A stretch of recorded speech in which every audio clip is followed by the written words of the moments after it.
The House will come to order.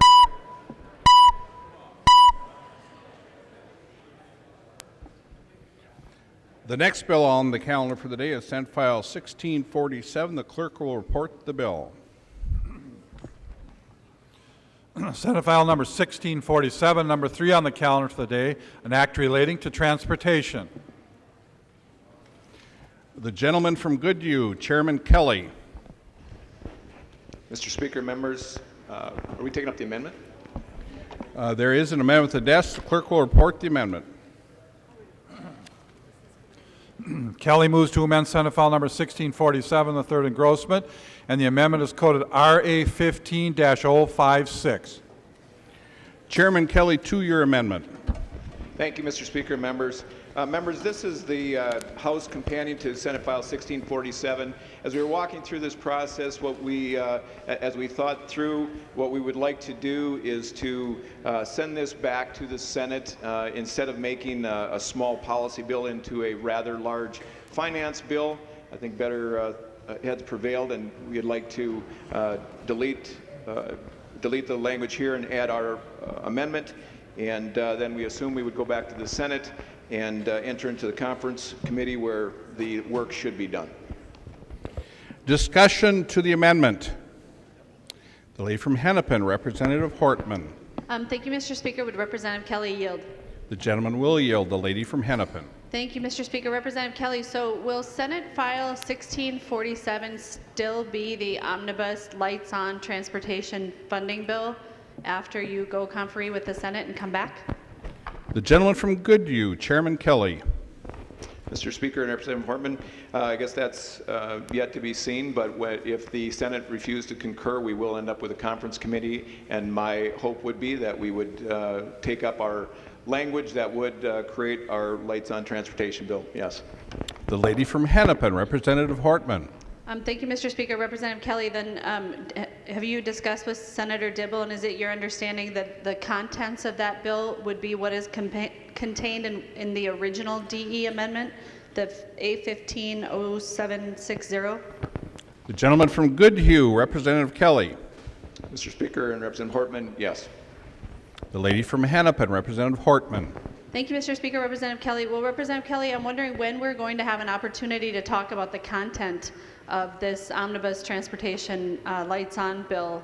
If we send this over to the Senate and it comes back, do you have an idea of when we'll be talking about it and in how much depth we will have the opportunity to discuss? The gentleman from Goodhue, Chairman Kelly. Thank you, Mr. Speaker and Representative Hortman.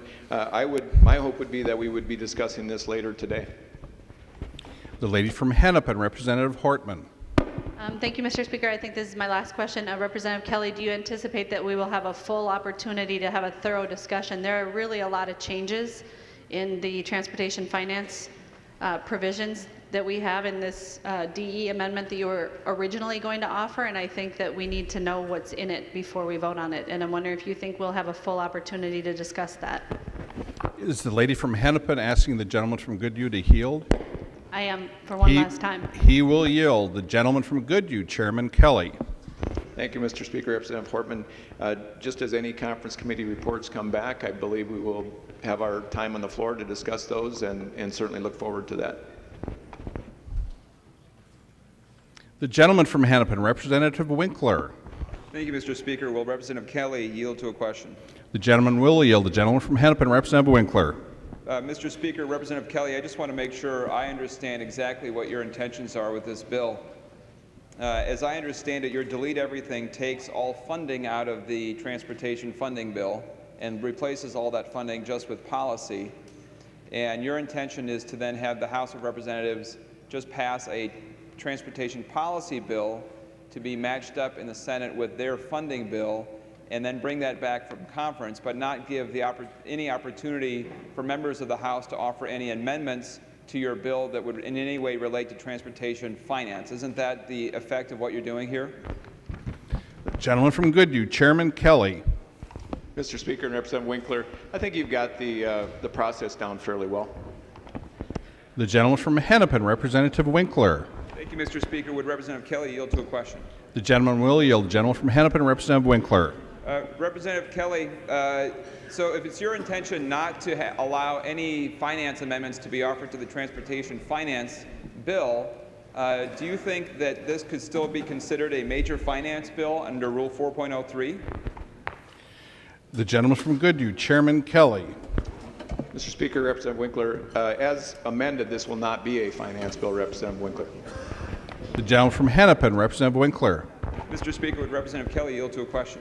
The gentleman will. The gentleman from Hennepin. So, Mr. Speaker, Representative Kelly, it's my understanding that there has been an agreement not to do any kind of significant take any significant action this legislative session on transportation whatsoever, and that we are going to be passing a very limited transportation finance bill. The question is, if we pass this bill today, does the House Republican caucus ever plan to pass a transportation finance bill this session? The gentleman from Goodhue, Chairman Kelly. Thank you, Mr. Speaker, Representative Winkler. Representative Winkler, as you know, we've had quite a conversation over this session in regards to transportation. In fact, it's been one of everyone's priorities. Unfortunately, we're sitting here discussing a lights-on bill as opposed to a $7 billion transportation bill that the state of Minnesota was asking for. And the reason we're doing that is because we played the political games from the governor's office to the Senate to the House here to suggest we cannot go forward with a transportation bill that would have stabilized our transportation funding for 10 years because we were stuck on a gas tax, increasing the most regressive type of tax on the state of Minnesota. So that is why we're here discussing a lights-on bill in a process that isn't to your liking. But right now, this is the best thing we can do because that's what everyone has agreed to do, is to have a lights-on bill. And we are doing the best we can because we could not agree that Minnesotans told us not to pass a gas tax, and yet this is why we're sitting here. The gentleman from Hennepin, Representative Winkler. Mr. Speaker, would Representative Kelly yield to a question? He will yield. Representative Winkler. Mr. Speaker, Representative Kelly, I asked if you ever intended to pass a transportation finance bill on the floor. You didn't answer. You talked about political games. And if Representative McNamara was here, I would have asked him about his amendment earlier this session and the political game that he played in offering an amendment which he himself did not vote for, knowing that it was only for the sake of talking about the gas tax and pointing out supposedly that members on this side wouldn't support the governor's proposal, which of course you know is not true. So I don't know that there is a monopoly on political games by anyone, least of all you or your caucus. But Representative McNamara isn't on the floor, so I can't ask him that question. But I would like to ask you whether you think it is in the keeping of the tradition of this body to force through a piece of legislation without getting members any opportunity to offer any amendments related to the question that you're trying to address. Is it consistent with your understanding and your constituents' understanding of how the House of Representatives work, that you would try to squelch any opportunity to offer any finance amendment to a bill just because you're afraid of taking those up? The gentleman from Goodhue, Chairman Kelly. Mr. Speaker, Representative Winkler. Representative Winkler, I would suggest that we've had a very good process here throughout the last 5 months. In fact, I would ask you to ask any one of your members if they came to us with a request to hear a bill that we did not hear.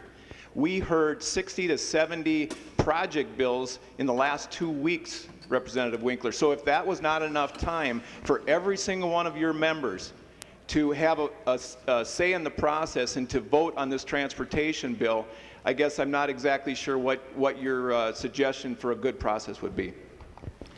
The gentleman from Hennepin, Representative Winkler. Mr. Speaker, Representative Kelly yield to another question. The gentleman will yield. The gentleman from Hennepin, Representative Winkler. Mr. Speaker, Representative Kelly, all of those bills that you heard, did you hear those bills before you passed your omnibus bill or after? The gentleman from Goodhue, Chairman Kelly. Mr. Speaker, Representative Winkler, I believe you would know the process in that you have to hear the bills before you can create an omnibus bill. The gentleman from Hennepin, Representative Winkler. Mr. Speaker, actually, Representative Kelly, I think you heard a number of bills that related to a lot of projects, and that high number that you talked about took place, many of them after you actually passed a bill. Representative Bernardi, would you yield to a question? The lady will yield. The gentleman from Hennepin, Representative Winkler. Representative Bernardi, did you have your transportation finance bills heard in the Finance Committee? And would you like to be able to offer those bills as an amendment since they didn't get heard in order to be able to express your view and your constituents' understanding of how the transportation system needs to change in Minnesota? The lady from Anoka, Representative Bernardi. Well, Representative Winkler, I actually did offer 2 accountability amendments to create transparency and accountability with our transportation agency. If we're going to invest millions and millions of dollars, we want to make sure that we give it a tune-up and everything, and I was not able to get those bills heard in the Transportation Finance and Policy Committee this year. The gentleman from Hennepin, Representative Winkler. Thank you, Mr. Speaker. Let's see, I'm looking for a member who's been here for some time, who cares about the traditions of the body and open debate and deliberation. Oh yes, the Majority Leader. Would Representative Pepin yield to a question? She will yield. The gentleman from Hennepin, Representative Winkler. Representative Pepin, do you think it's your responsibility as Majority Leader of the House to block members from offering amendments to the major finance bill that's going to be passed this session? The lady from Hennepin, Majority Leader Pepin. Thank you, Mr. Speaker, and Representative Winkler. We've had an opportunity to offer amendments already, I believe, and I would just like to remind the body that we put forward a transportation plan earlier, $7 billion that we offered up over the next 10 years. We used existing taxes. We had a comprehensive plan that polled very well with the people. I think most people in the state would agree that when you're paying sales tax on auto parts, makes sense that those dollars would go towards transportation projects. We talked a lot about the gas tax this year. We took a vote on it on the floor. The vote here was 132 no votes to a gas tax.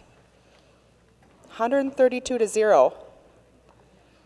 So we've talked a lot about transportation, and one of the things we also talked about was, I had asked, what's the plan coming forward from the House DFL? The Senate had a plan. They offered a gas tax increase in their plan. But as you know, it's pretty hard to explain to the people of Minnesota, who we've seen through various polls, that they're not interested in another gas tax. The largest gas tax in state history, 16 to 26 cents a gallon minimum. And, you know, we came here, transportation was one of our top priorities. And it's unfortunately, and I think it was top priority for all the caucuses, and it's unfortunate that because of the gas tax that Senator Bach and Governor Dayton had dug down in, we haven't been able to put together a comprehensive transportation package. We believe we put together a package that's very popular with the people. It infused money into state roads, county roads, cities, townships, all over the state. We put together a very good proposal. We asked for additional ideas. We didn't see a proposal, a comprehensive proposal coming from your side. You voted against the gas tax, which apparently was the only proposal coming from the Senate. And so, Representative Winkler, it's very unfortunate that we're here today. And the reason that we don't have a comprehensive transportation package for the state of Minnesota boils down to one thing. Boils down to one thing, the gas tax. A $2 billion surplus, but yet some on your side believe that the only way that we can fix roads and bridges with the $2 million surplus is with a gas tax, the most regressive type of tax we can find. And I hope you've had a chance to talk with some in the industry. My brother-in-law is a truck driver, puts in 150 gallons of gas a day. I want you to calculate what you think that gas tax would be if you put 150 gallons of gas a day, every day, and you had to pay an additional, we already have a very high gas tax, but put an additional gas tax, which would make us one of the highest gas tax states in this country. You calculate that out. How much would you pay if you put an additional 16 to 26 cents a gallon on a truck driver who puts in 150 gallons of gas a day? A lot of money. And so, Representative Winkler, we have another day and a half to get our work here, and you can be obstructionist if you want. You can filibuster on this if you want. You can go against the agreement. Finally, the legislative leaders agreed on a lights on bill because that's apparently all we could do this year because of the gas tax. And I hope you decide not to be an obstructionist and not to filibuster this, and that you're not planning on doing this on all of our bills, because the people of Minnesota sent us here to get the job done, and we are trying very hard to get the job done. We're going to take up some conference committee reports later. But Representative Winkler, this isn't helpful to do this, and the people of Minnesota expect us to get our work done. The gentleman from Hennepin, Representative Winkler. Thank you, Mr. Speaker. Representative Pepin, that was the longest speech broadcasting failure I have ever heard. You ran a campaign on nothing. You have accomplished nothing. You are delivering nothing. Your entire majority amounts to nothing. This legislative session is a big zero. And the zero is right here in the Kelly Amendment. The major transportation funding bill that you intend to pass has zero money. Zero. Nothing. The perfect word that summarizes your accomplishments so far this legislative session. And unless something changes in the next few hours, zero is what you're going to have to show for this regular session. We have zero space to work in for a special session. I suspect you have no plan, nothing in mind for an alternative meeting space once your bills go down to veto, as they rightly should. And it isn't House Democrats who are playing games with a bill or with an amendment or anything else. You can't play a game with somebody who's just throwing out nothing. Your whole budget has been based on an illusion, on a fraud, on an idea that somehow people in Minnesota are not going to recognize that you've made up money, that you're manufacturing finances, and that you're just a collection of con artists with the state budget. So if you've got nothing, if your budget is zero, your amendment costs nothing, I don't blame you for wanting to shut down the minority. You don't want to offer, and it may not just be the minority. You may have members in your own districts, in your own party, I'm sorry, who want to offer an amendment to a local project. There's money on the bottom line that could be used to improve transportation in places all around the state. It could be in any one of your districts. There's money sitting there waiting to be used to improve roads and bridges for your constituents.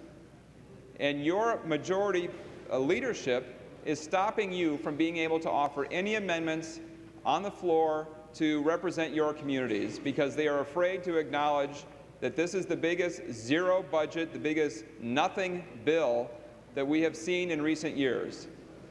Now, I mean, it's interesting. You're going to face a choice. The governor has made pretty clear that he's going to be vetoing bills for education.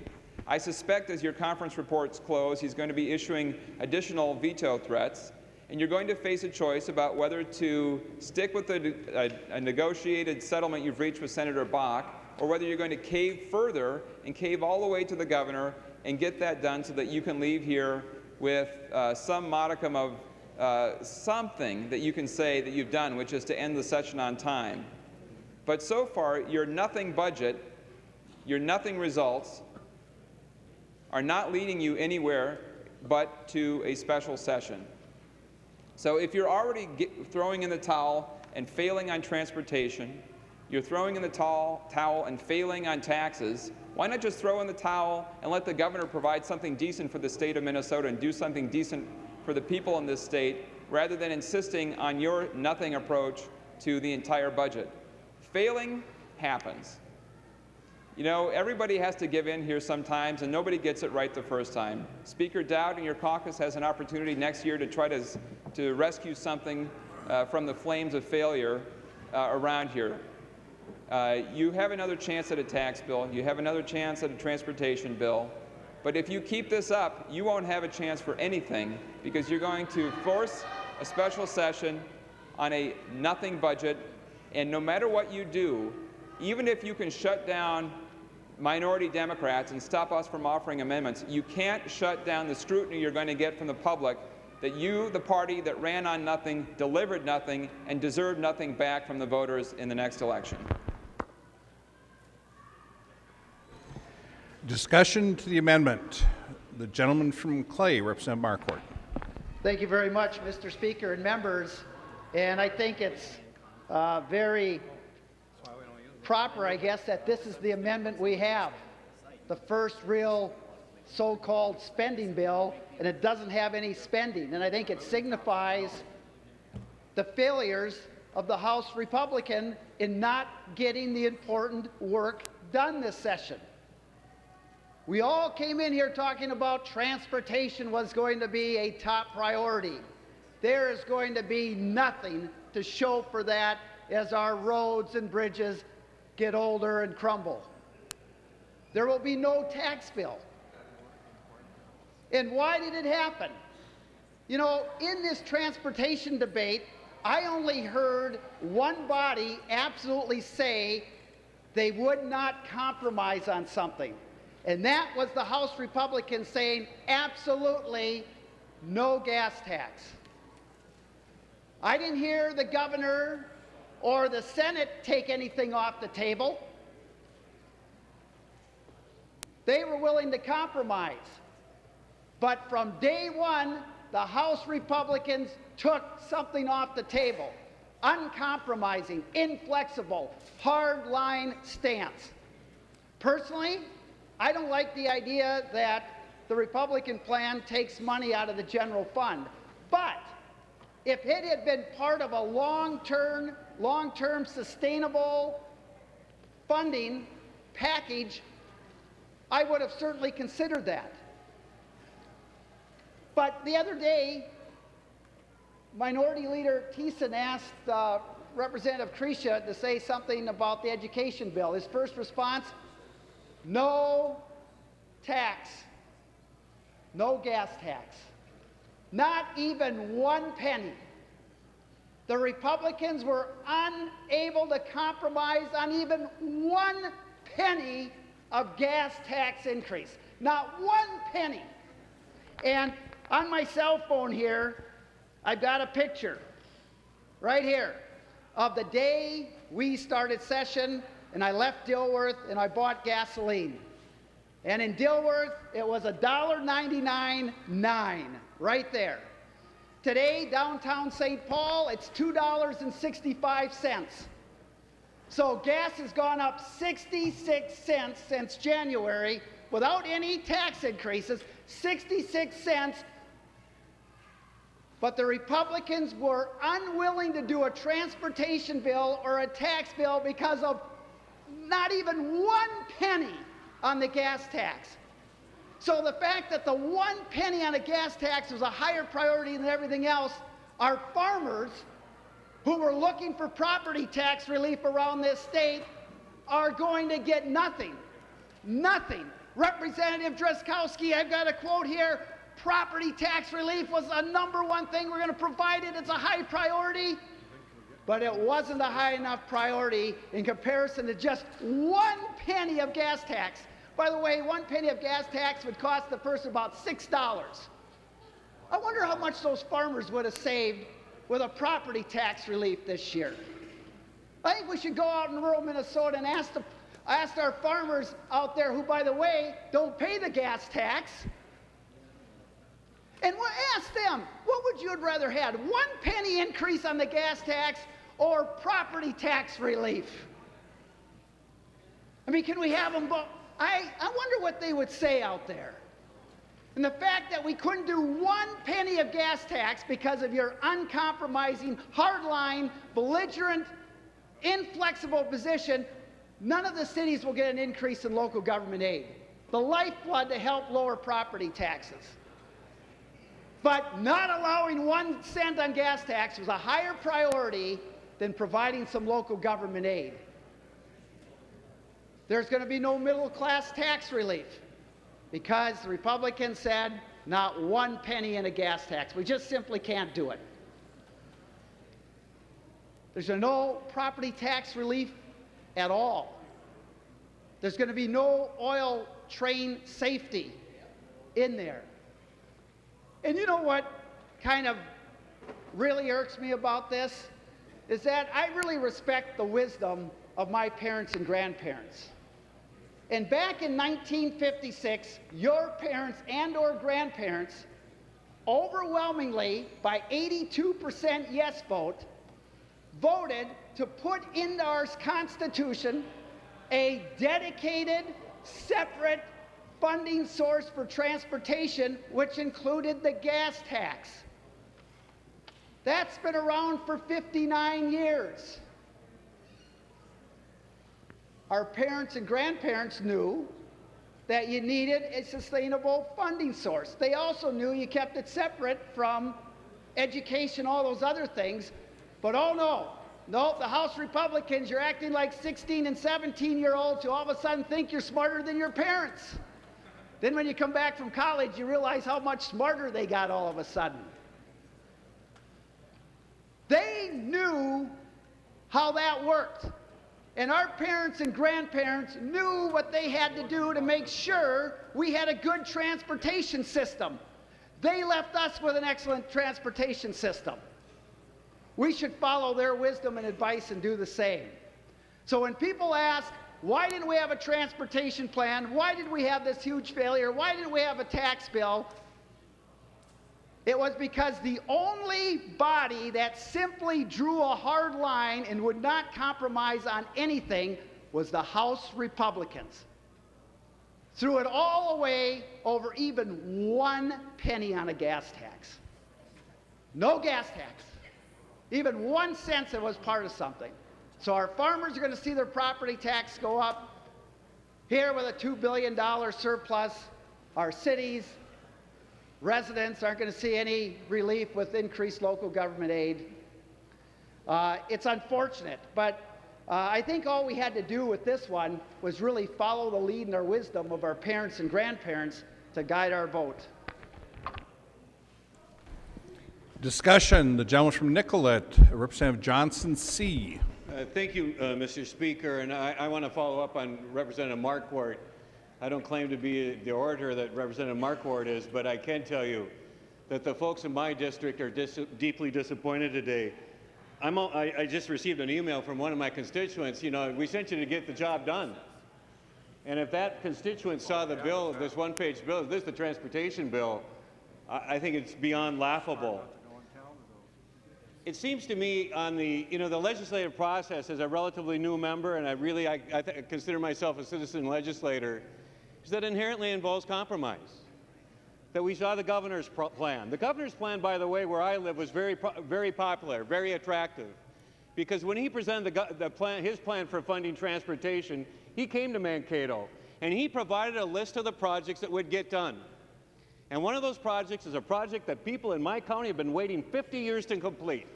It's a 4-lane from Rochester to New Ulm. And we've got 4-lane coming to Nicollet because last year, 2 years ago rather, over the last 2 years, we were able to provide $330 million in new funding for the corridors of commerce. And this July 6th, my neighbors are going to see the construction material out there. We're going to start building that road.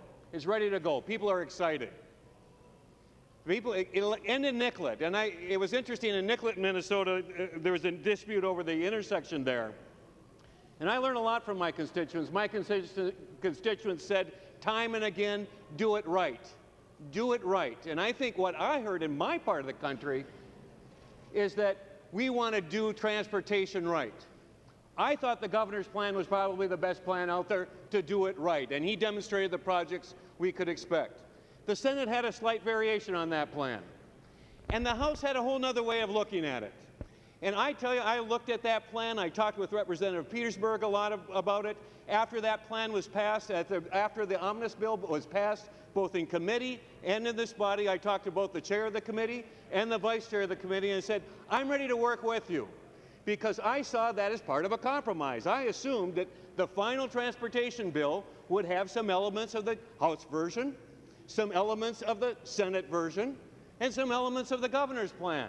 Seemed to make sense to me, but I think Representative Marquardt hit the nail on the head. A refusal by one part of this body to ever consider any kind of a gas tax stopped it.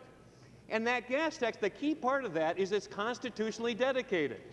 I think all of you received a letter from about 5 outstate chambers of commerce, including the Greater Mankato Growth, where they asked for predictable, sustainable funding.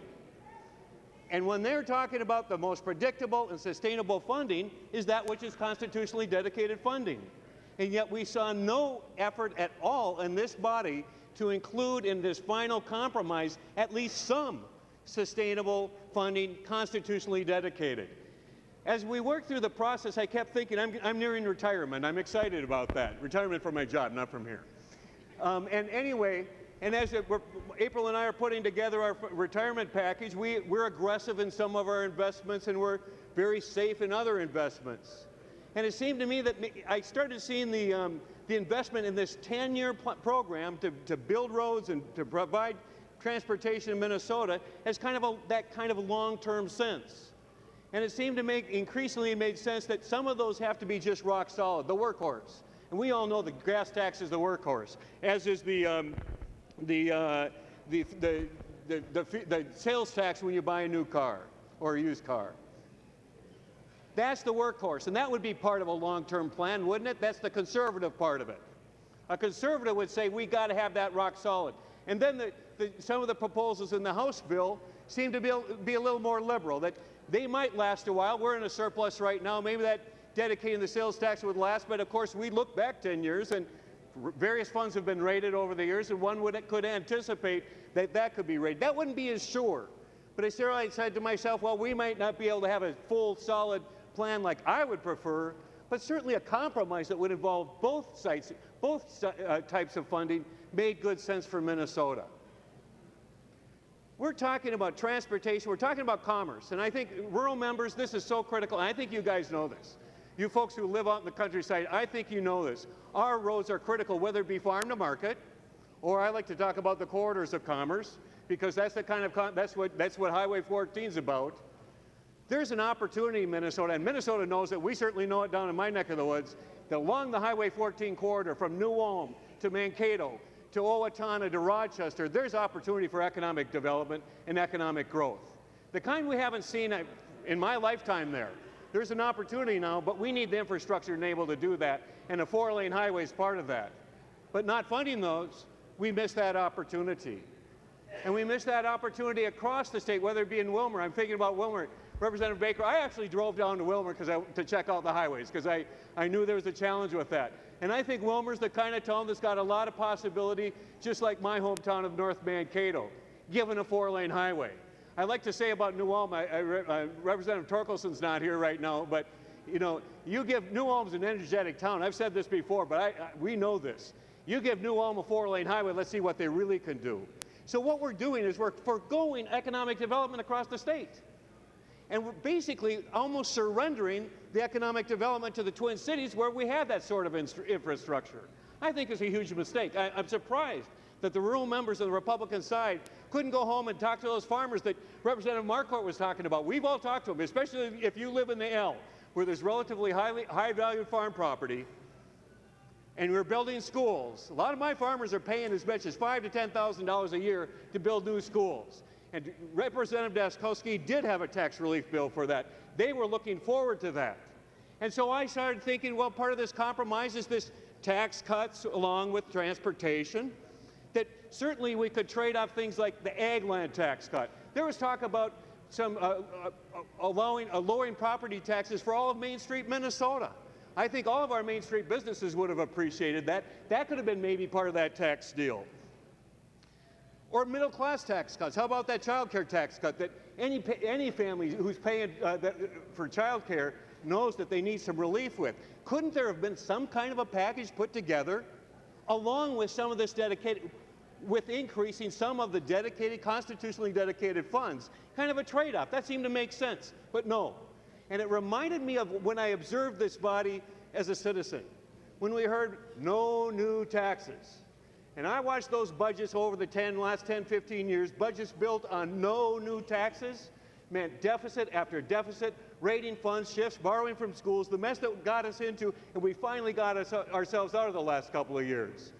And it seems like there wasn't this tax cut pledge, or no new tax pledge this time, but there was rather a no constitutionally dedicated funds for transportation pledge. Where'd that come from? And so that's really, I think, the failure of the legislature. And I can tell you real sincerely that across, especially in Nicollet and Cortland, across rural Nicollet County, people are deeply disappointed.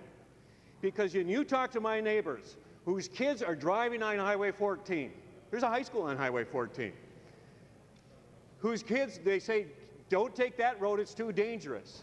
If you talk to the volunteer firefighters in Nicollet and Cortland who have pulled their cousins and their uncles and their relations and their friends and their families out of cars that have crashed, they say we need this road fixed now. They counted on us to do it today.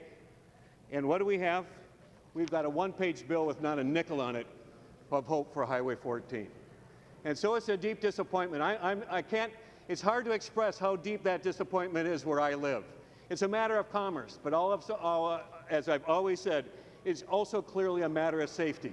And our kids and our families and our friends are driving on these roads that aren't safe, and we're losing economic opportunity. And I'm talking to our rural members. Speak up, please. This is the time we need the vote. This is the time to deal with it.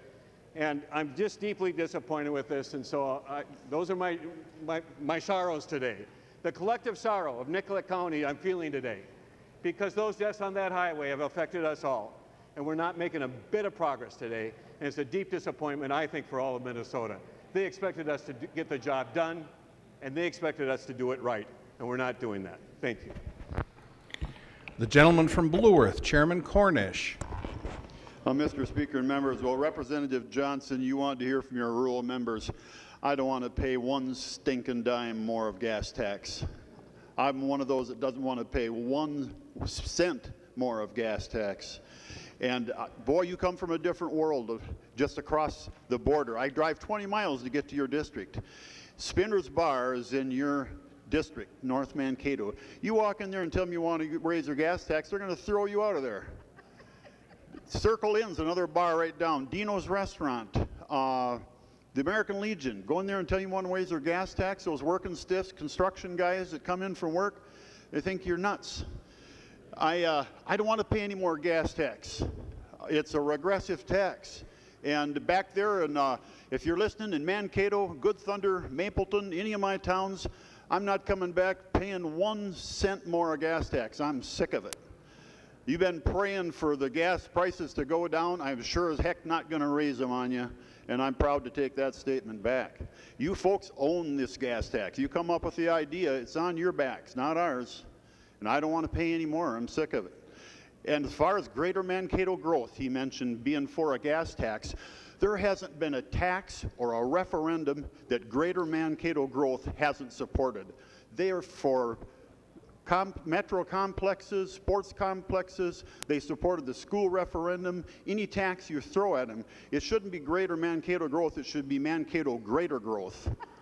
And I'm tired of it, tired of paying these taxes. And the folks are at home too. You talk about property taxes, I think they're actually more worried about gas taxes. Because property taxes seem like they're always going to be there because government's insatiable appetite to grow. That's why you got property taxes. So give them a break on the gas tax, for goodness sake. Thank you.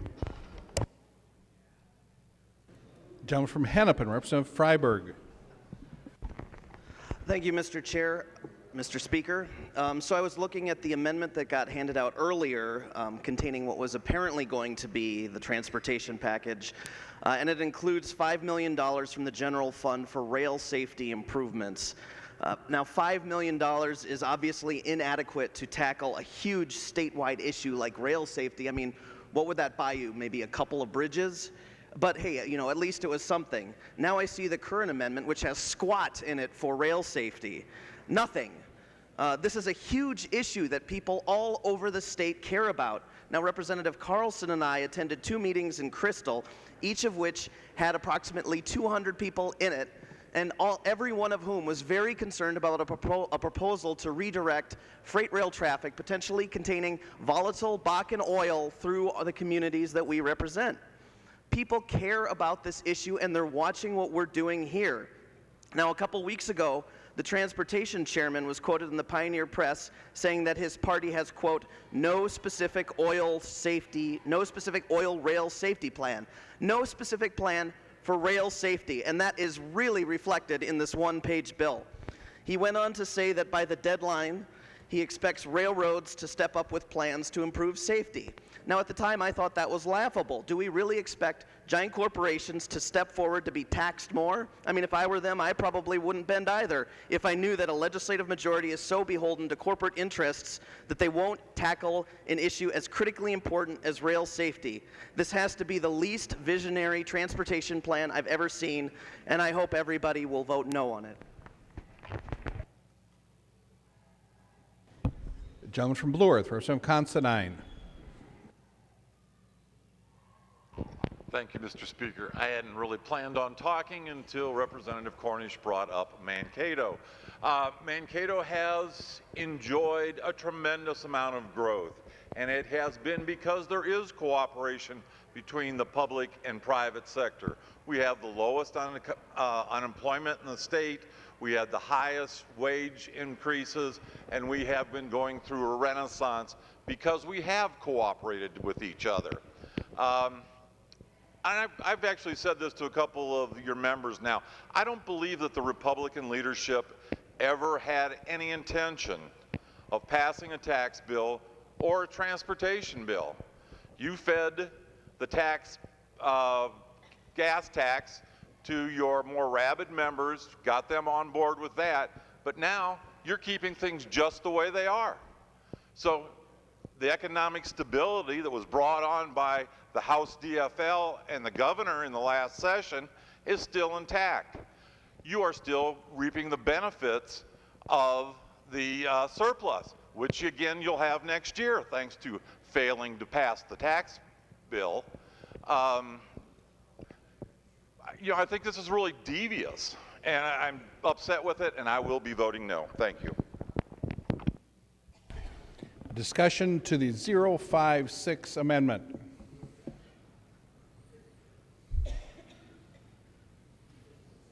Seeing or hearing none, all in favor say aye. Aye. Opposed say no. No. The motion prevails. Division being called for. All those in favor, please stand.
Please be seated.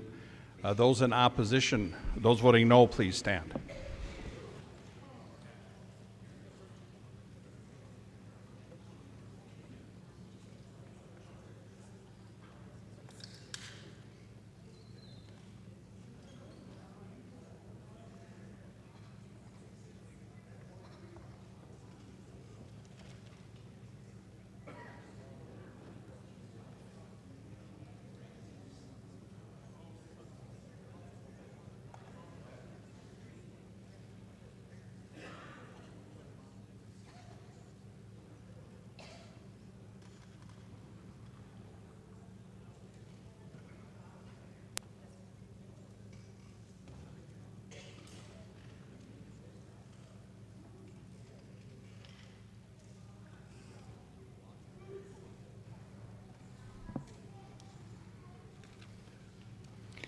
There being 65 ayes and 54 nays, the motion does prevail.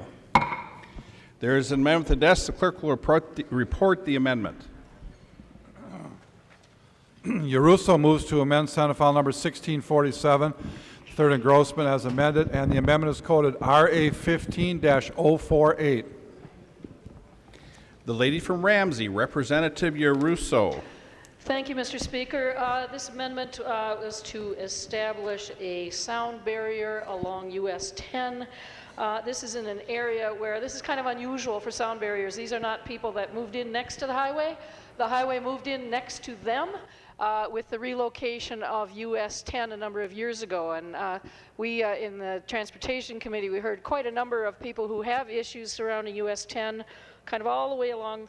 Oh, I am being informed I grabbed the wrong one. Excuse me. Sorry. Get the other one out. You'll hear about that one later. All right, so this, this amendment is for money to construct a four-lane county highway through the Rice Creek Commons, which is part of the area formerly part of the TCAP, Twin Cities Army Ammunition Plant. This is an example of highway development that is necessary for our economic development. This is one of the largest, or the largest, available parcel of land for future development in Ramsey County. Has the potential to deliver hundreds of jobs, thousands of jobs to the people of Minnesota, to the people of the northern suburbs, to provide new housing. And it's an example of the kind of thing we're not going to be able to get done for the people of Minnesota, particularly now with a plan to spend $0 and 0 cents on our highway development. You know, I've been trying to tell my people, my constituents, that what we need to have is a comprehensive plan for transportation that provides adequate funding moving forward, that would be dedicated, geographically balanced, and provide for developments like this. So now that we've gutted the bill, I know that you're probably going to tell me this is out of order. Chair Kelly said that he had a hearing, and he said himself in the last 2 weeks about bills like this. And this did happen after all of the work in the committee had been done on the omnibus bill. These were token hearings. I got 5 minutes for this bill, 5 minutes for another bill. There were 35 bills on the agenda that day.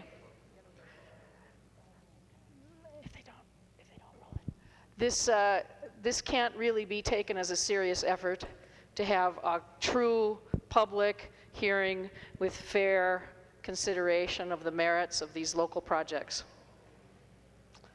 And since I'm not hearing anything, Mr. Speaker, I'd like to get the lady from Ramsey. I'd like to get a roll call on the amendment, please. Roll call having been requested. Are there 15 hands? Seeing 15 Thank hands, there will be a roll call. We need development like this. The development of these jobs cannot happen without this road. Cannot happen. We cannot proceed. There are lots of other projects around the state like this. This is my chance to get a true public hearing on this. There's people watching in my district. There's people watching all over the state of Minnesota. Are we going to actually stand up and do something for our transportation funding? Or are we going to play this game we've got going on here today? Like I said, for $0 and 0 cents, that won't take care of any of our transportation needs. So I'm hoping to get a green vote on this. Thank you. Discussion. Mr. Speaker. The gentleman from Scott, Representative Albright. Mr. Speaker, point of order. Please state your point of order. Mr. Speaker, I find, and I would hope that you would find also, that under our rules 3.21 motions and propositions, that they must be germane to the underlying bill, and I will render advice. Please state your advice. Mr. Speaker, as it says here, a motion or proposition on a subject different from that under consideration must not be admitted under guise of its being amendment. And Mr. Speaker, as you would look at the amendment before us offered by Representative Russo, I would dare say that it is not germane to the underlying bill. So I would hope you would find in favor of my point of order. Thank you. Advice to the Speaker, the lady from Ramsey, Representative Russo. Thank you, Mr. Speaker. Advice. Please state your advice. Yes, I would like to just make sure that the public that's watching knows that this and other amendments were drafted under the proposal that was put forward earlier today, and that, as you might have observed if you've been patiently watching, after we convened and did a brief, little bit of flurry of business, we had an additional recess, during which time the amendment that was just adopted was put forward. This amendment was germane to the proposal that was proposed prior to that. And I can't read the chair's mind. I can't read Chair Kelly's mind. I'm not going to speculate on why he took his original DE amendment that provided funding, and these local project amendments would have been germane to it, and substituted it with the one paragraph thing that we just passed that has no money whatsoever. And Mr. Speaker, I know you'll have to do what you have to do, but I just want to make sure people understood what the process has been here today. Further advice, the lady from Olmsted, Representative Liebling.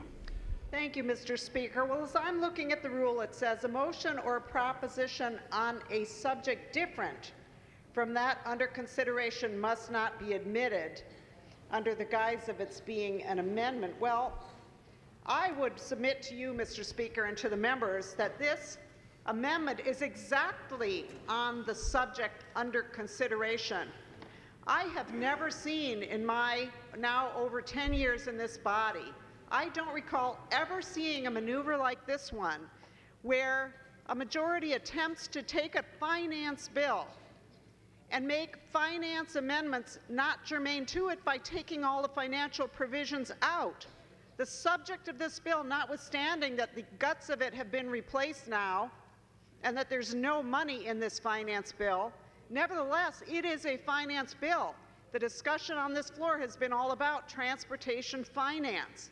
And so now to say that this amendment, which deals with transportation finance, is not germane and is somehow on a subject different from that under consideration is simply makes me feel like I've gone down the rabbit hole. We've all gone down the rabbit hole this year. I think we need to go back to what Representative Winkler was saying. There is nothing happening here. Mr. Speaker, do not be taken in by what the majority is trying to do here. Because members, if this is going to be how the majority conducts itself, if the majority is going to stop members from offering finance amendments on a finance bill by moving a delete all amendment to take all the finance out, and therefore moving all of the decision making to a conference committee and taking it away from the members on this floor, we might as well just not even bother the public with our presence here. Why don't we just leave it to a few leaders to just make all the decisions for us? Because that is what you are condoning here today. Mr. Speaker, that is what you are condoning if you find that this point of order is well taken. I urge you not to do that, Mr. Speaker.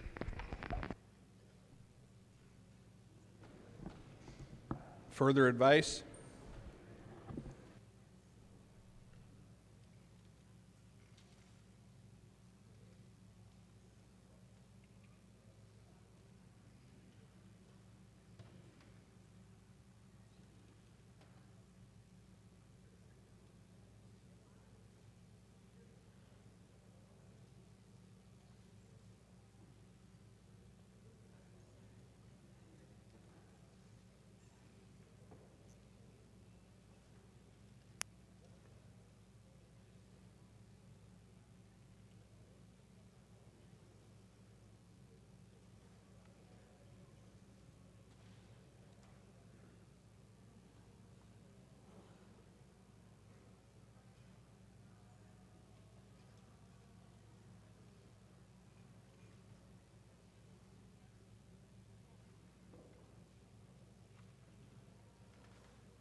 To the Albright point of order, after having listened to several members' advice, I find the point of order is well taken.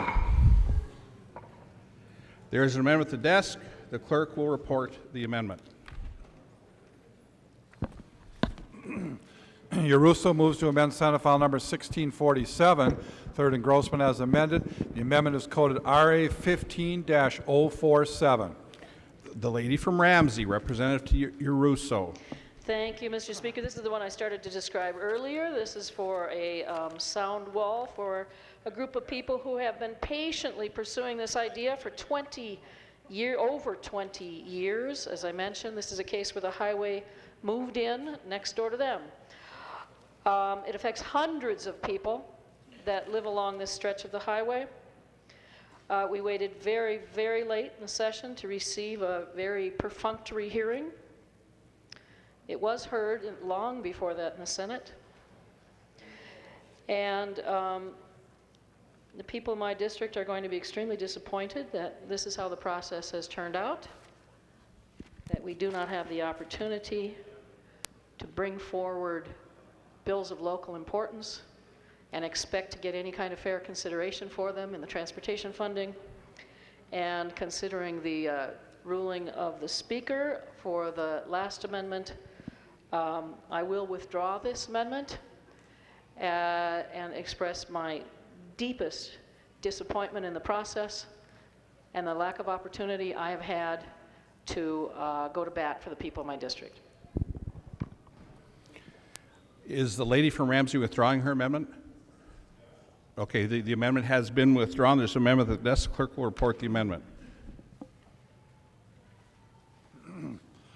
Hortman moves to amend Senate File Number 1647, the third engrossment as amended, and the amendment is coded RA 15-049.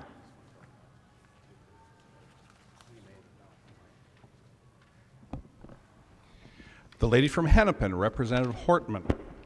Thank you, Mr. Speaker. It was really fun for old time's sake to draft an amendment on the fly to a bill that was scheduled today on the floor.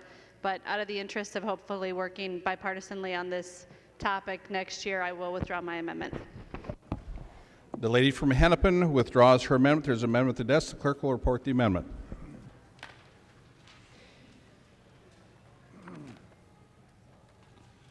Ward moves to amend Senate File Number 1647, the third engrossment as amended, and the amendment is coded RA 15-051. The lady from Washington, Representative Ward. Thank you, Mr. Speaker and members. Let's start with a little history lesson. Gateway Corridor follows Interstate 94 from the St. Croix River Bridge to St. Paul. It's a vital transportation connection between urban, suburban, and rural communities. The Gateway Corridor continues to be an important corridor for businesses and residents. In 1869, the corridor was utilized by the St. Paul and Duluth Railroad, which crossed central Washington County. The railroad line prompted new activity and settlement patterns that led to the growth and development of cities and townships within the corridor. In later years, the St. Paul and Duluth Railroad began running trips from St. Paul to the St. Croix River and was renamed the Twin Cities Rapid Transit Company. In 1985, the final stretch of Interstate 94 was finished and completed and quickly became one of the most heavily used and traveled corridors in the Twin Cities metropolitan area. Today, the corridor provides an important link to some of the Twin Cities' largest employers, including 3M, the Hartford, Imation, and Securian Financial. In 2009, a commission was created to study and plan alternative transportation options in this very crowded corridor. In the fall of 2010, the Gateway Corridor Commission began leading an alternatives analysis study that will determine the best mode of transit, whether light rail, commuter rail, bus rapid transit, estimated ridership and potential routes and estimated costs for construction and operation. Those studies have been completed with the resounding result of support for a bus rapid transit light rail, or sorry, not a light rail, bus rapid transit corridor. Everything has been moving along on this project. The amendment asks for $3,000 or $3 million. I wish it were $3,000. For the environmental analysis, design, and engineering of the Gateway Corridor Bus Rapid Transit Guideway, known as the Metro Gold Line. We are on a list of 11. We are one of 11 projects for federal support to get this done. We will drop off that list without this funding. We will be fast-tracked if we get the funding. The frustration that we are all experiencing because of the decisions that are being made now by the majority, who do not have a mandate, from the citizens of Minnesota. The majority is not the same as a mandate. I agree with Representative Johnson that that was an opportunity to negotiate, to compromise, to listen to all of the voices at the table and come to some better decisions. We've lost opportunities this session. We've wasted time as we have adjourned and we have adjourned and we have adjourned early, day after day after day, with nothing being done. Because the majority is acting like they have a mandate, and they do not. So now we're close to having missed opportunities. We still have opportunities, but we're going to miss them with the limited time we have left, unless we can change direction. With that, Mr. Speaker,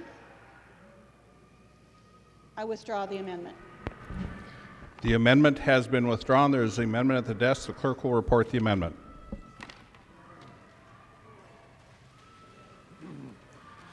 Earhart moves to amend Senate File Number 1647 on the third engrossment as amended, and the amendment is coded RA 15-060. The gentleman from Hennepin, Representative Earhart.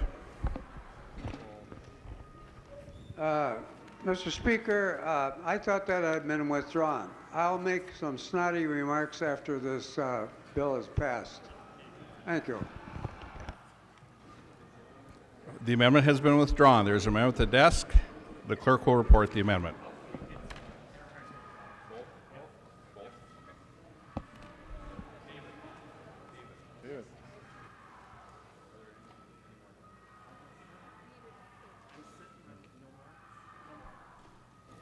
There are no more amendments at the desk. The clerk will give the bill its third reading. Third reading, Senate File Number 1647 as amended. Third reading. Discussion to the bill. The gentleman from Hennepin, Representative Earhart. Well, thank you, Mr. Speaker and members. Whatever day we had the last meeting of the conference committee, we arrived there and we got a piece of paper with some scribblings on it. No totals on anything, but we were supposed to try and figure out what was going on. You know, I remember going out on a sales call, having lunch with a guy, and doing a better job on the back of a napkin than I got to hear the other night in the Transportation Committee. I don't think you people somewhere along the line don't realize what the shape that the transportation system in this state is about. Actually, I produced a bill which is a template for what you have on what your bill was. It included, for example, $201 million out of existing highway trust distribution fund monies, and in the second year over $300 million in taxes that could be used and adjusted from the general fund to transportation uses, and they were using.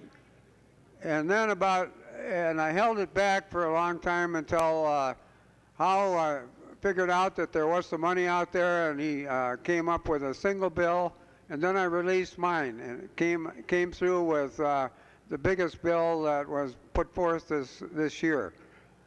A little bit unpractical for a couple of reasons, but it combined what the governor is putting forth and the Senate is putting forth with what you did. And that's the kind of bill you should be passing.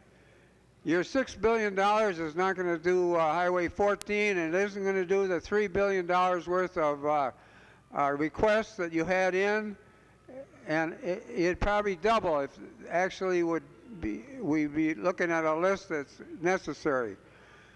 So I don't know what kind of games you're going to play, but you're going to need some of both sides here. You're going to have to put in some dedicated funding. And if you don't like gas tax, anybody doesn't like that, I'd say either don't drive, get a bicycle or something, because that's the backbone of our system right now. And you better make your mind up to that. I don't see that we're going to get anything done of note or worthwhile. Pray that another bridge doesn't fall down, but I just think that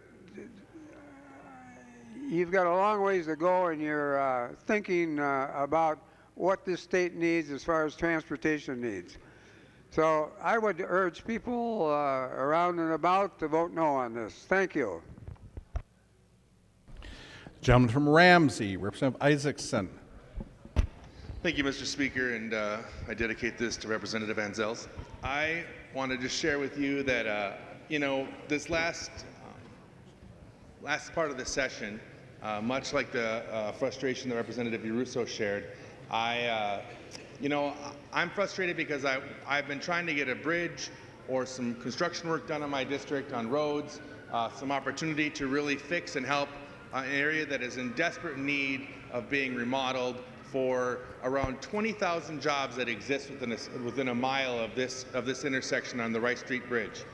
And I bring it up not because I expect us to earmark anything, but because this is just one of thousands of examples of areas that we are neglecting economically, that we're neglecting our citizens, and we're not taking care of some basic work that we need to have done. The reality is I have a bridge that's been scheduled to be fixed off and on by the Department of Transportation for 15 years. There's even a letter from the commissioner saying, you know what, we need to fix this bridge. We guarantee we're going to do it very soon. But then it keeps getting pushed off.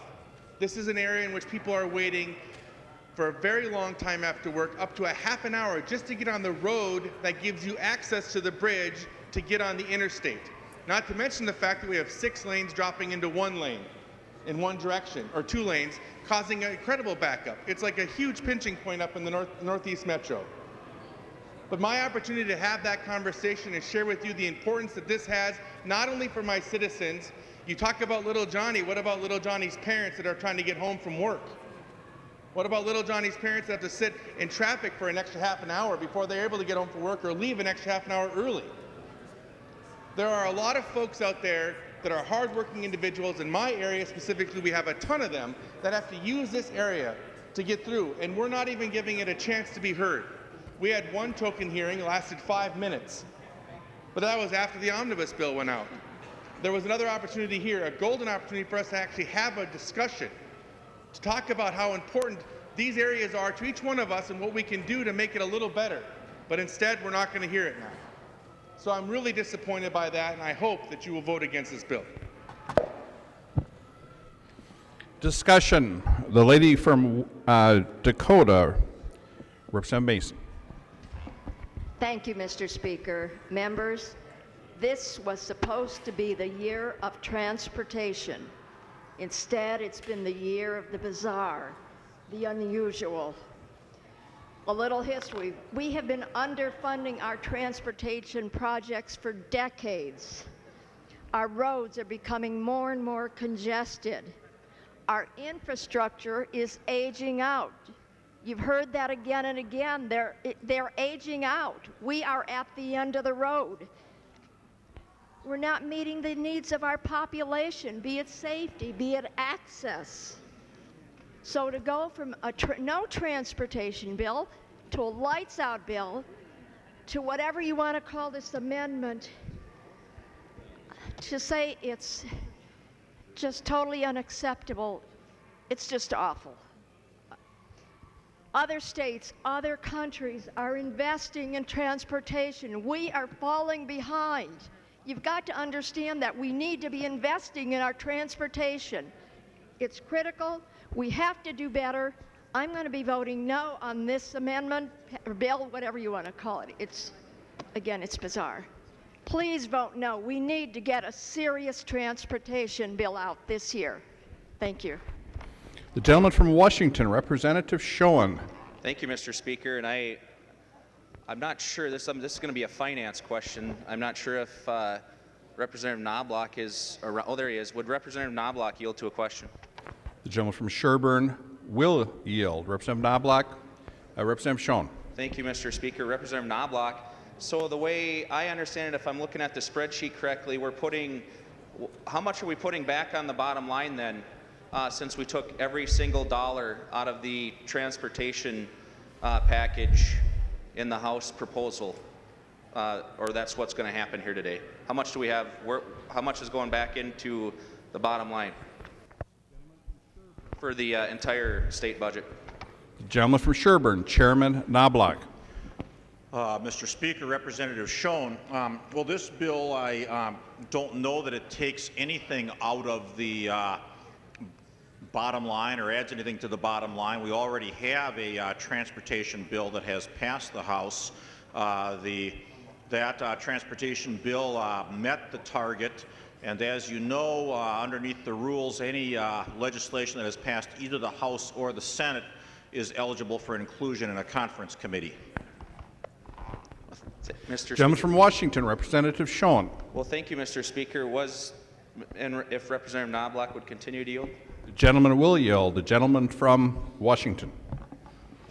You know the ins and outs of the budget way better than I do, and I absolutely respect your intelligence as it pertains to that. But what I'm curious about, the way I read it, did zeroing out the dollars in this bill return 2 point whatever billion dollars back into the budget for us to use in healthcare maybe, or public safety, or environment, or ag? We still have the avian influenza business outstanding. I mean, do we get more for ag? Do we get more for nursing homes? Do we get more for? Are we going to be able to do the 5% now? If we don't do this, I'm just curious. I mean, gosh, that's a lot of money that could help a lot of Minnesotans. Gentleman from Sherburne, Chairman Knobloch. Mr. Speaker, Representative Schoen, no. The transportation bill that passed the House, House File 4, met the target that we had. That transportation bill is in conference committee. Mr. Speaker? The gentleman from Washington, Representative Schoen. Well, Mr. Speaker, if Representative Knobloch would continue to yield. He will yield. The gentleman from Washington. Representative Knobloch, did we just pass an amendment that returned $2 billion plus back to your targets?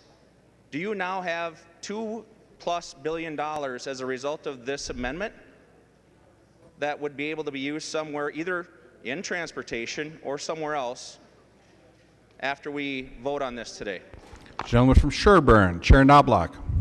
Mr. Speaker, Representative Schoen, no. Gentleman from Washington, Representative Schoen. Okay.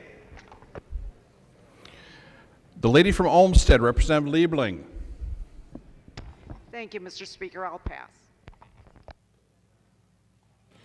Gentleman from Dakota, Representative Hansen. Thank you, Mr. Speaker. And I could talk about the important need for Robert Street, but as I was looking at the bill that's in front of us, I'm reminded of my 11-year-old son and his evaluation of some things that happen, and the two words are epic fail. Epic fail. Epic fail. Further discussion?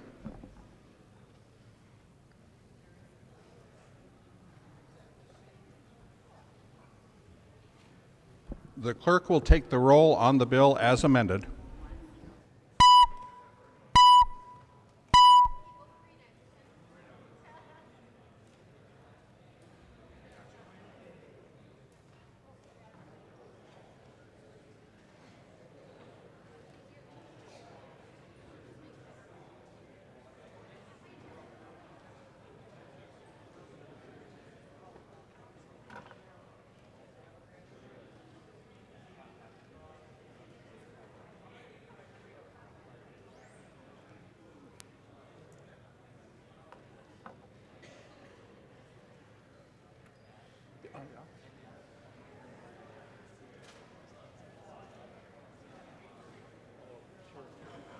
Okay.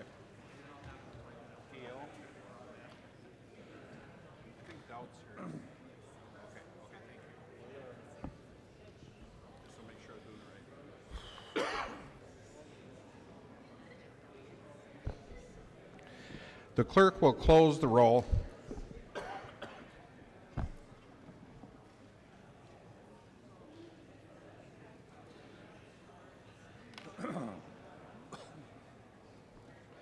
There being 70 ayes and 59 nays, Senate File Number 1647 is passed as amended and is titled agreed to. With no objection, we will revert to messages from the Senate.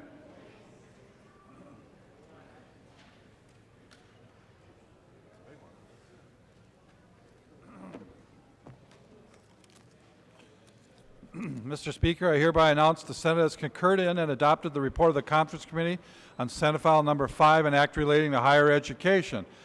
Said Senate has repassed bill in accordance with the recommendations report of the Conference Committee. Said Senate file is herewith transferred to the House. The message is signed by Joanne M. Zoff, Secretary of the Senate. The Conference Committee report is addressed to the Honorable Sandra L. Pappas, President of the Senate, the Honorable Kurt L. Doudt, Speaker of the House. We, the undersigned conferees for Senate File Number 5, report that we've agreed upon the items in dispute and recommend as follows. And the Conference Committee report is signed by 4 of the 5 members of the Senate and 4 of the 5 members of the House. Nornes moved that the report of the Conference Committee on Senate File Number 5 be adopted and that the bill be repassed as amended by the Conference Committee. The gentleman from Otter Tail, Chairman Nornes, and members, if we could take our conversations to the back alcove or to the retiring room, that'd be greatly appreciated. Mr. Speaker? For what purpose does the gentleman rise? At some point when it's appropriate, I'd like to move to not concur. Certainly.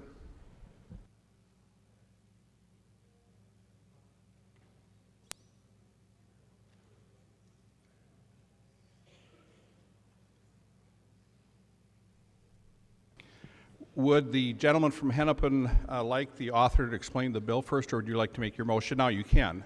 No, if he wants to explain the bill, that's fine, but I just Okay. wanted to make sure that we had the opportunity to move to not concur. Leader Thiessen, your motion is a higher motion, but we'll take it up after you explain the bill. Thank you for that. The gentleman from Otter Tail, Chairman Nornes. Thank you, Mr. Speaker. And members, I'd like to be, I think, the first to wish you a happy Norwegian Independence Day. Wave your flags, if you brought them. Yeah. It's easy to kind of overlook that when we're having so much other fun. I've been promised next year we're going to have Norwegian hot dogs. So, right? As a treat. So come back next year. Members, I'm very happy to present the higher education bill. I think we've come up with a bill that's good for our students, and that's what we're here for. I'd like to report that it had a overwhelming bipartisan vote over in the Senate just a few minutes ago, and I would like to explain the bill. Before I do that, however, a lot of the work is done by our staff. The majority of it is done by our staff, and I'd like to thank them at this time, Stacy and Kaylee and Lauren and right on through there's more pressure on them than probably us.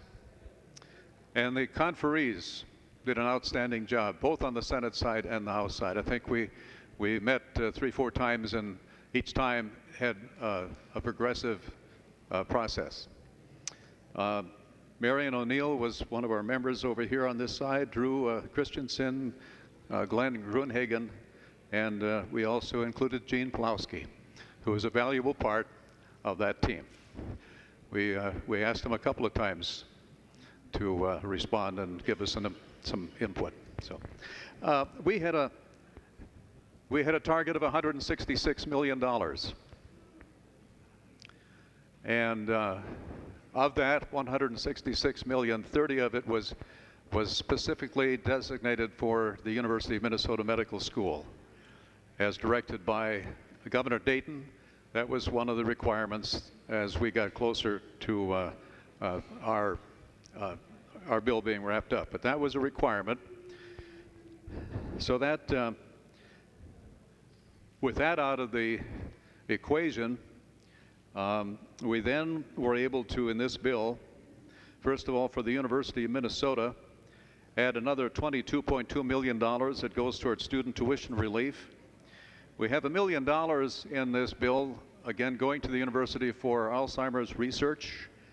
It's Alzheimer's and dementia. And that's an important area. We wish we had more than $1 million to offer, but at this time, that's all we could work into our budget. At the same time, we urged the University of Minnesota to help accelerate a new ag program, or at least reestablishing an ag program at the University of Crookston. It's not listed in the bill. There's no dollar amount there, but we urge that that be done as quickly as possible, and that includes advertising for the program so you can have students signing up. The MnSCU portion of our budget, we were able to, we started at $105 million for tuition relief, and through the process we had to drop that number to an even 100. So of that $100 million, we get out of that $100 million for the benefit of our students a tuition freeze at our 2-year schools and a reduction in tuition in the second year at our 2-year schools. At the 4-year colleges that MnSCU has, we have no freeze for the first year, but we do have a freeze for the second year. And those were our goals even when we were at $105 million. Other areas for MnSCU, there are some provisions, and I can go through these as quickly as you'd like, I guess, but one of the items, we have year-long teacher training, a pilot program. That's Representative Erdahl's bill. We have an agriculture teacher program, an agriculture online course, veterans in agriculture. A lot of emphasis in agriculture this year in our bill. There's a provision for foreign-born nurses. That's a Karen Clark provision. It helps those that are attempting to become nurses who have some problems with language and other things. It helps them to have the tutoring and so forth needed to be successful.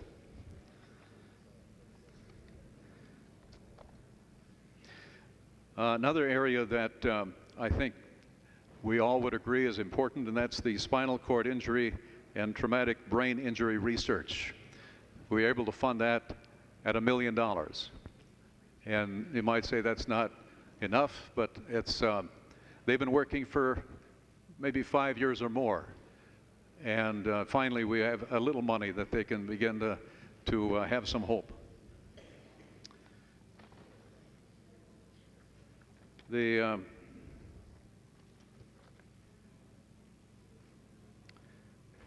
One of the other areas that I think is very important is the campus sexual assault reporting language. That's Representative O'Neill's language. And at this time, Mr. Speaker, I'd like to yield to Representative O'Neill if you'd care to just briefly describe that portion, which I think is very important. Representative O'Neill. Thank you, Mr. Speaker and members. So I'm very proud to bring this forward. Thank you, Representative Hellstrom, for your work with me on that, as she was my co-author, and many of you on both sides of the aisle have signed on to this piece of legislation. We had stakeholders all across the board. We had the U of M, MnSCU, the privates. We had MnCASA, which is a group that protects women against sexual violence. We also had the student groups all involved in the stakeholder groups. And this language was very challenging to craft and think about how to make this work for the smallest institutions all the way up to the U. And so I'm very proud to bring this piece of legislation forward, and many of you have signed on to it. And it will protect men and women on college campuses from sexual assault. It'll also help them to know how to protect themselves. There are many pieces of it that are our new policy, and it will be a statewide policy for all institutions.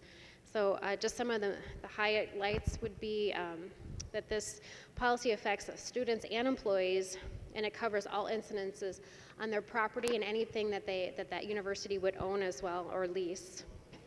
There's a victims' rights section that's greatly expanded, and so it's very important that we treat victims of sexual assault with great dignity, and that section does that. We also provide uniform amnesty. So if someone was involved in illegal use of alcohol or drugs and were afraid to report the sexual assault because of that, there is a protection in the bill that says that they can't be charged for their own personal use. We want to make sure that anyone has the ability to come forward and report that incident. And so we also offered online reporting. That's something new that has not been done before, and I'm very excited to bring that forward. As you know, if you have kids like I do on college campuses, they all are carrying smartphones like we are. And that's the first place they go when something happens, is to their smartphone. And they'll be able to go online and report anything. And they can also look for resources online to find out where the health services are, or counseling services if they need that as well. Another piece that's really important that I wanted to emphasize is that now there'll be screening. So if they do go to the health services, they'll actually be screened to ask if they've had harassment or sexual violence happen against them. And we have looked at every possible way to prevent and to protect. So I'm very proud to bring this piece of legislation forward, and it was even the governor himself said many times through Commissioner Poggemiller how proud he is of this piece of legislation. So I look forward to your green vote on this bill. The gentleman from Otter Tail, Chairman Nornes. Thank you, Mr. Speaker. I'd like to point out at this time that I think all of you have had a handout delivered to your desk. It's from the Minnesota Chamber of Commerce, indicating that they like the bill and they are scoring the vote on this bill today. Our bill is a bipartisan bill, and I hope that the vote in the end represents that, but we have the Veterans to Agriculture part of this bill that's Johnson C's provision. I mentioned Karen Clark's and her provision. We have college and schools, course development, that's Daphne's bill. And we have Representative Dean R. and his, it's the dog and cat research at the University of Minnesota. This is not new, but it does extend the date of that particular piece of legislation. Another part that we didn't mention before, but it involves the University of Minnesota. Our bill allows them to restructure the bonds on the TCF Stadium. They'll be refinancing those bonds, and the savings that they will incur will be used to pre-design and design improved health, education, and clinic research facilities at the university. The other part that's important to note, the savings in the year 2029 and 2031 will cancel to the general fund, and that will be a benefit to the state of Minnesota.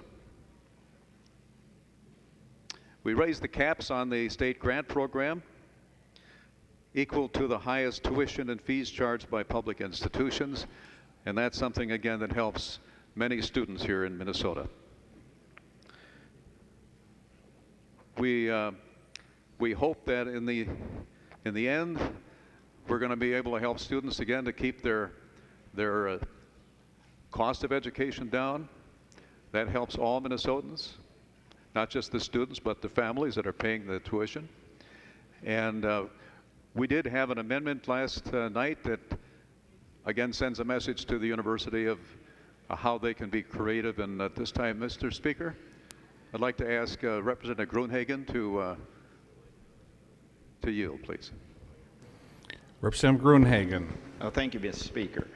I had the privilege of serving on the Senate Conference Committee. I want to thank Chair Nornes and also Chair Bonhoeff from the Senate for their leadership, and I especially want to thank the staff for their input and critiquing of the process.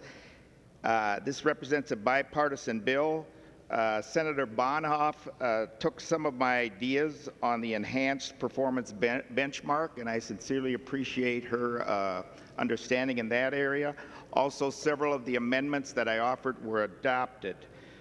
But members, I had asked for a handout to be sent, and it has to do with tuition. I think all of us recognize we have a student debt crisis in this country. And one of the handouts that you'll be receiving eventually, I thought it would be out there already, it shows where the tuition for resident versus non-resident students are for the University of Minnesota relative to the Big Ten, or the 13 colleges in the Big Ten. And as far as resident tuition is concerned, on the undergraduate program, the University of Minnesota, we charge the 4th highest tuition out of all those 13 schools. Yet, when it comes to non-resident undergraduate, we're number 13, or we're the lowest out of all those schools. When it comes to the graduate program, we're number 4 for resident students, and we're number 12 out of 13 for non-resident. Now, I had a conversation with President Kaler about this. He acknowledged the inequity between resident and non-resident students, and they do intend to raise the tuition for non-resident, I think in the neighborhood of about $1,300. That's up to the regents and President Kaler. However, members, just to put this in perspective, it appears from those numbers, and by the way, I want to give Representative Bob Barrett credit for the discovery on these figures and for publicizing them amongst the conference committee. It appears, members, that the resident students of Minnesota are subsidizing the non-resident, which includes foreign students attending the University of Minnesota, which means, members, that the taxpayers of the state of Minnesota, and I think this should concern all of us to a certain degree, regardless of what party affiliation we're with, the taxpayers of Minnesota are subsidizing non-resident students and international students in some cases. That's especially concerning when we know that the university turns away some of the resident students here in Minnesota, who are the children of parents who are paying the taxes to subsidize the university. And I just want to say one thing about the University of Minnesota.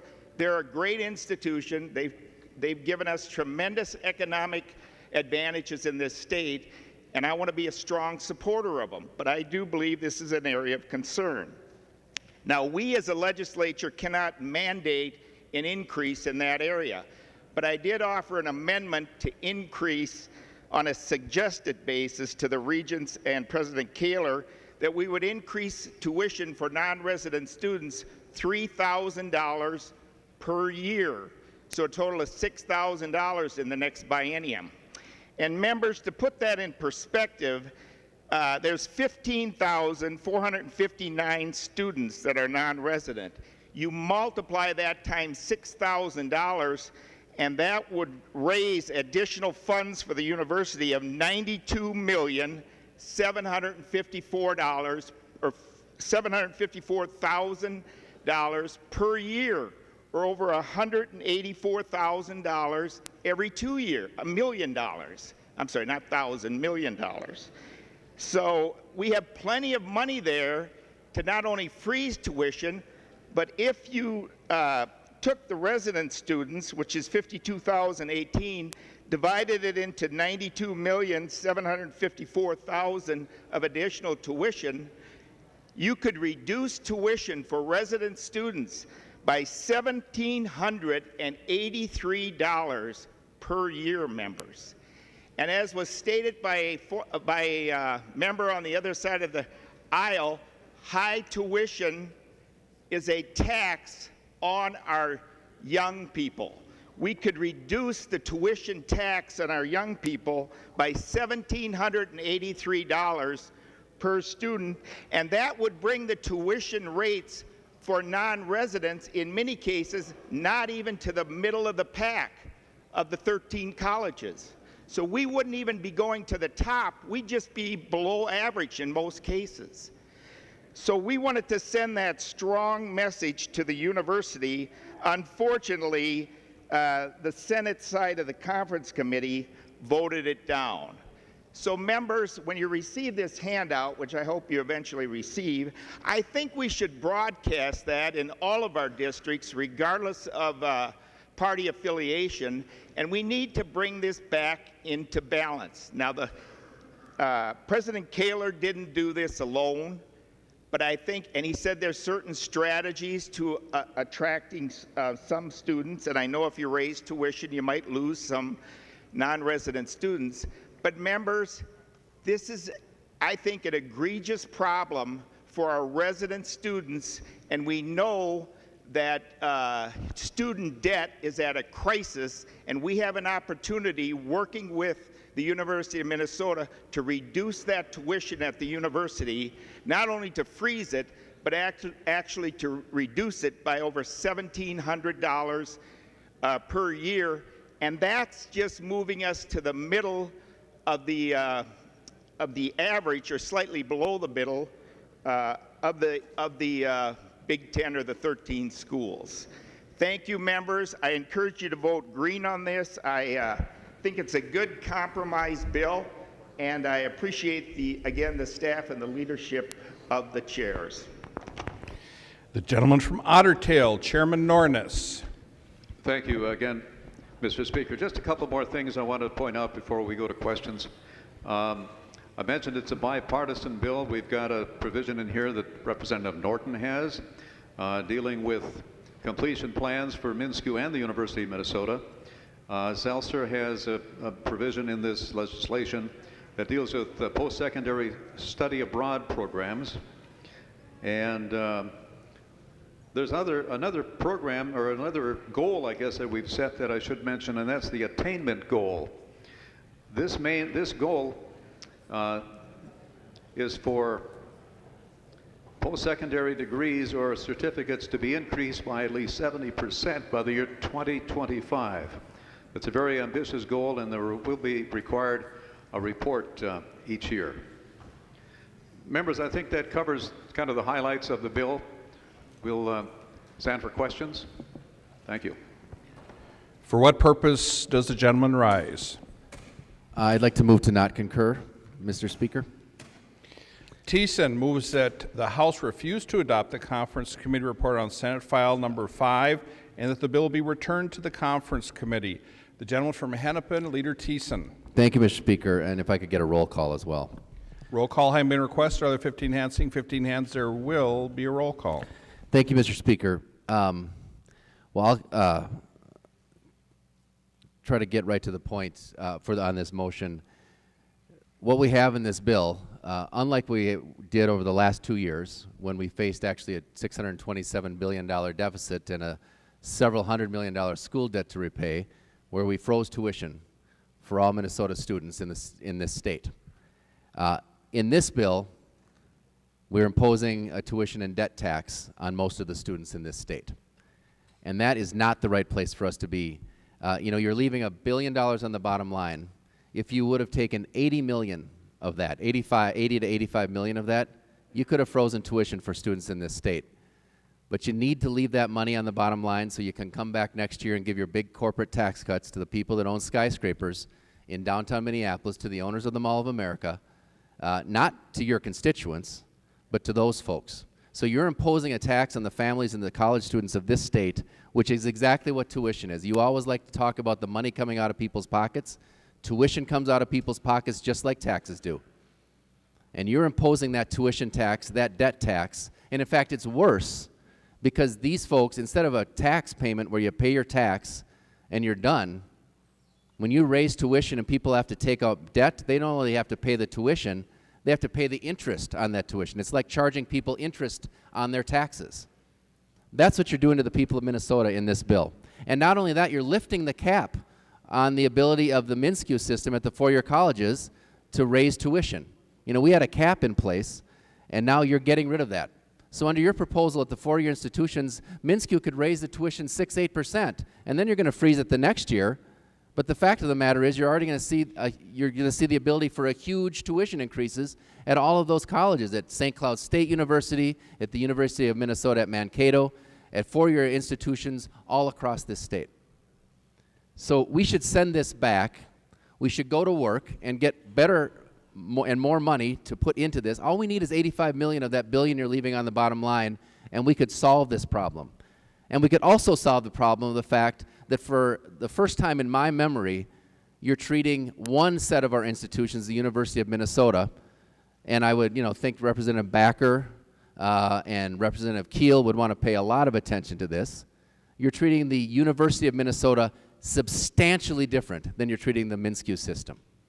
And that's just not right either, because both institutions are important. They're hugely important economic engines for the state of Minnesota.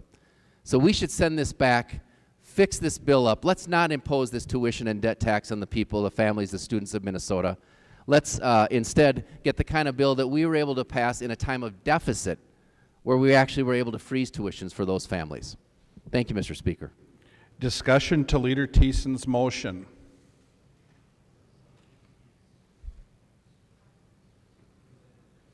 Roll call having been requested, the clerk will take the roll on the motion.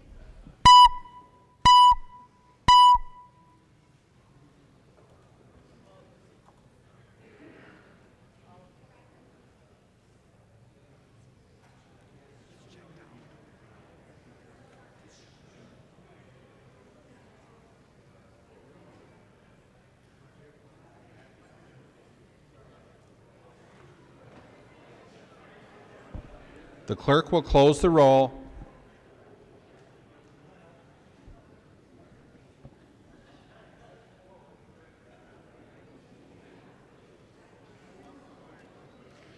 There being 59 ayes and 69 nays, the motion to refuse to adopt does not prevail.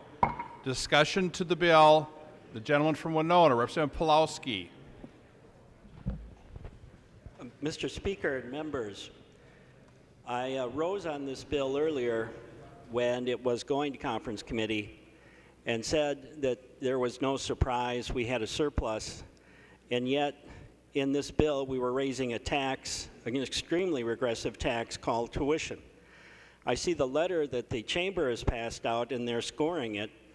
This may be the first time that I'm voting against a tax increase and it's being scored the wrong way by the chamber.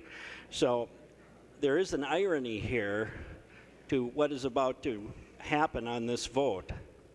I appreciate the input that Representative Nornes asked on the bill. I appreciate working with Representative Gruenhagen. I'm a little shocked about how liberal he's become, particularly in voting for these increases in spending. I used to look to him as the one person I could count on that wasn't going to spend anything more than we absolutely had to, but we all change, Representative Gruenhagen, as we mature in the body. And Representative Nornes, your brother-in-law lives in my district. He is a hardcore DFL, liberal, Franklin Roosevelt Democrat. And I think, despite what you said earlier, he will agree with me about my vote on this today. And now that we've gotten all the personal comments over, this bill continues to increase the two biggest problems in higher education: tuition which is out of control and is now pushing the middle class out of higher education. And now we can document the push out. There is declining enrollment across all of the higher education systems, including at least one campus of the University of Minnesota. Now, we can say that the declining enrollment is because the economy is improving. It's not improving that much when we're seeing in some campuses double-digit declines in enrollment in successive enrollment years. And why is the enrollment declining? It is to the very fact that has been brought up on this House floor, debt. Debt on a size no one could have imagined before the recession. And debt now that means if you want a college education, whether it be 2 years or 4 years, you will have to mortgage your life for 10 to 20 years. That means if you want to start a family, if you want to buy a house, if you want to stay in Minnesota and make sure we can use the resources that you got from those higher education institutions, you're going to spend the next 10 to 20 years to pay it off. Tuition became a tax during the Great Recession. We took from higher education hundreds of millions of dollars to pay off the declining budgets of the state of Minnesota, and then tuition was raised to backfill it. No one in either of the two systems said there was a consequence. Not the University of Minnesota, not Minskew. And now we know what the consequence was. It's declining enrollment, it's record debt, and it's an inability to say to anybody in this state that you can go and we can use your resources to the best possible ability by training you to be a doctor, an engineer, a nurse, or in the 2-year system by making sure that we can upgrade your skills and not having you to go 10 years in debt for simply upgrading your skills. This is a tax increase, and it's regressive. It's so regressive that I would bet almost everybody in this floor knows somebody that's paying it off now, and they're paying it off in a big way. So the problem is before us. It's tuition. Tuition increases that ran unabated and that continue in this bill. It's record debt, and it's going to be declining enrollment. I would hope that we would not pass the bill, that we would use the surplus. We have a surplus. We don't need to increase a tax on students. The surplus is here. We should use it. The gentleman from Hennepin, Representative Carlson. Yes, Mr. Speaker, members, I encourage a no vote on this bill, and I want to point out a couple of things. Representative Pawlowski did a very good job of outlining some of the problems with the bill, but a few things I'd like to add. And by the way, I have relatives of yours in my district as well, and I'll ask them, but I have a sneaking hunch, you and I have talked about their politics, that they probably are going to agree with what I'm about to say as well, but I won't speak for them until I talk to them. But at any rate, we've spent some time talking about tuition, and tuition is an important component. But when you're talking about attending one of our colleges or universities, you really have to talk about the cost of attendance. And let me show you what I mean. I just looked up for the U of M. Tuition this current year is $13,626. But then you have to add in dorm fees, fees for rent, cost of living or whatever, and that's estimated for the average student to be $8,564. Then on average books, and that's an average, some of them can be much higher than this depending on your major field, about $1,000. So the cost of attendance at the University of Minnesota is about $23,190 by their estimates. So that's not inexpensive. But now where I am going with this is that not too many years ago, we had a policy in place that students paid 1/3 of the cost of instruction. That has virtually doubled. So many of the people in this room, when you were attending a college or a university in Minnesota, if you attended a public institution, you were paying 1/3 of the cost of instruction. The state of Minnesota covered the other 2/3. Well, with the various cuts, and quite frankly, I'm going to be political enough to say that every darn time the Republicans are in control, we back away from our investment in higher education. This is another example. A few years ago, you cut $400 million from our public colleges and universities. And then you talk about tuition and debt. Well, let me tell you, it's your side of the aisle that's driving it. And if I feel rather strongly on this, I do. And I'm beyond that. I'm not paying for the college education of my children any longer. They've graduated. But I'm concerned about society as a whole and the young men and women that are in our high schools now, that Johnny or Molly that want to attend one of our public colleges or universities, and you're driving their costs. Now, you can talk about the 2 years. That's fine. You're freezing the tuition there, but an awful lot of our young people are attending a 4-year college or institution, our state universities and the University of Minnesota, and you're driving the cost. Now, one of the chancellors of the state universities pointed out a few years ago, he said, you know, when you start talking about student debt, you have to keep in mind we're dealing with a lot of young people, and they do things like fall in love and get married. And then you've got 2 debts that they have to pay. And at that point, they want to go out and they want to start a family. They want to buy a car. They want to buy a home. And they have a huge student debt. In many instances, they've got 2. So keep in mind what you're doing. Now, the Chamber of Commerce, I'm absolutely shocked that they endorsed this tax increase on students.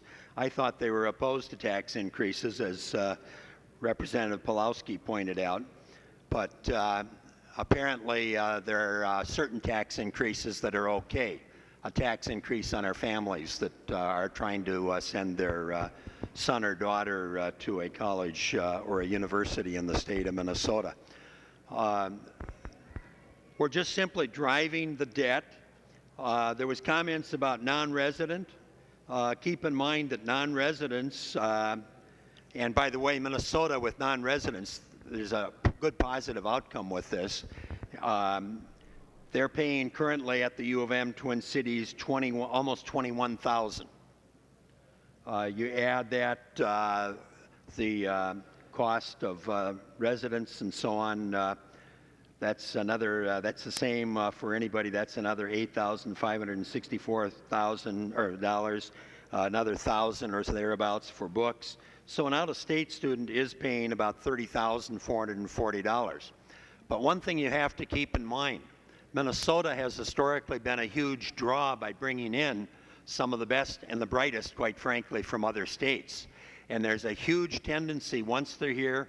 Once they get an education in Minnesota, and this is true whether we're talking our public or our private institutions, they have a tendency to stay.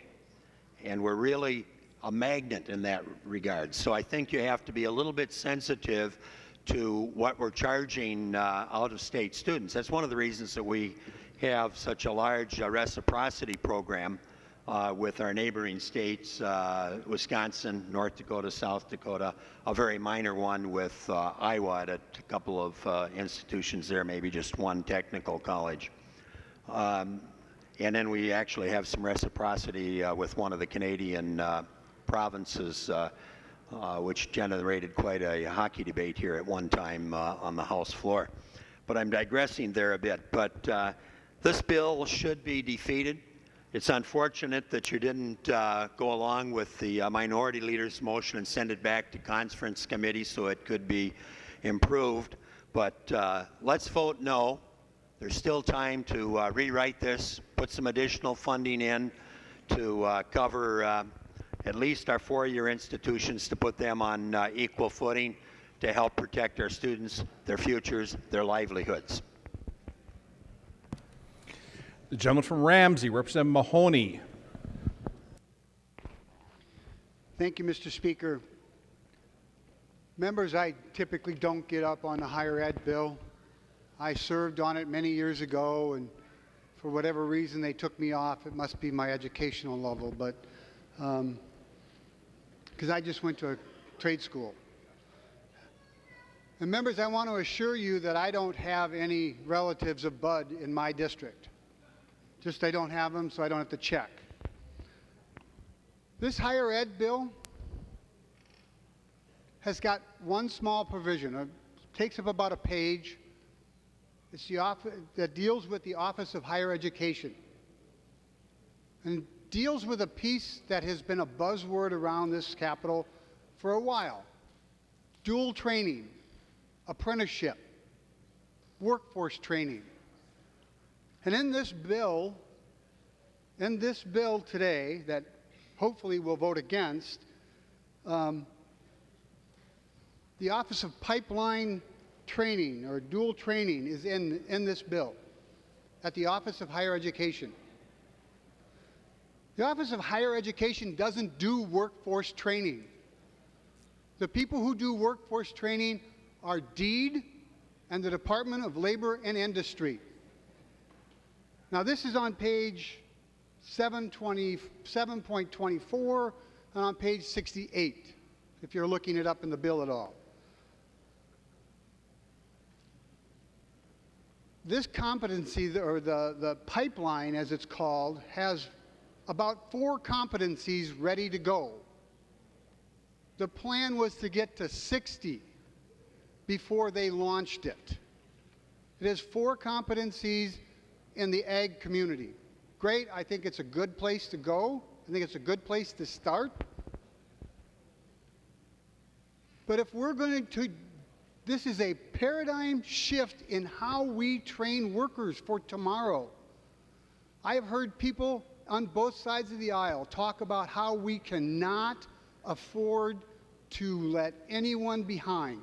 We will have that workforce shortage here in another 10 years. And whether it's in ag or in manufacturing or in medicine or I think there's another IT, which is the 4 areas that they want to work in, we need to do it. And we need to do it right.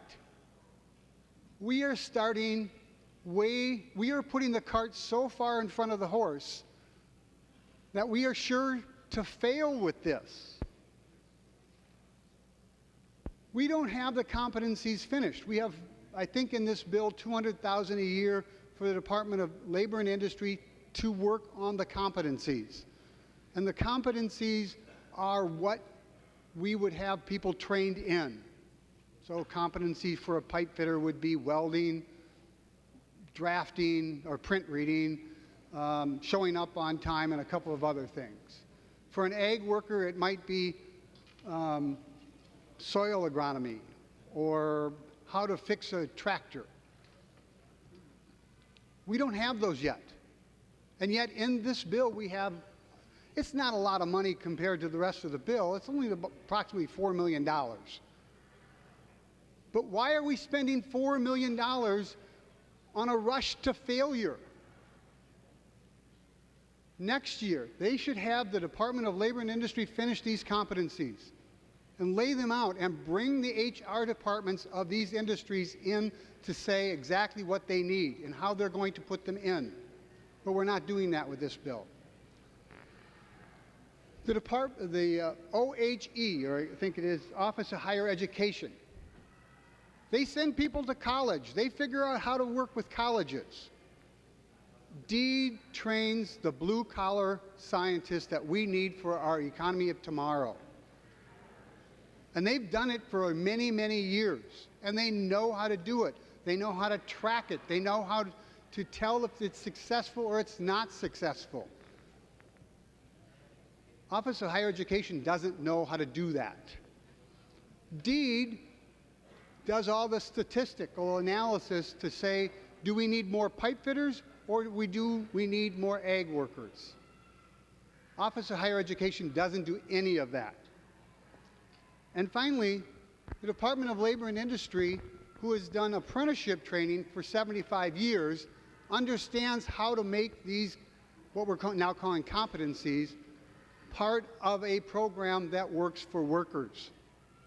Because if you train the worker right, the employer will be able to make money off of that worker.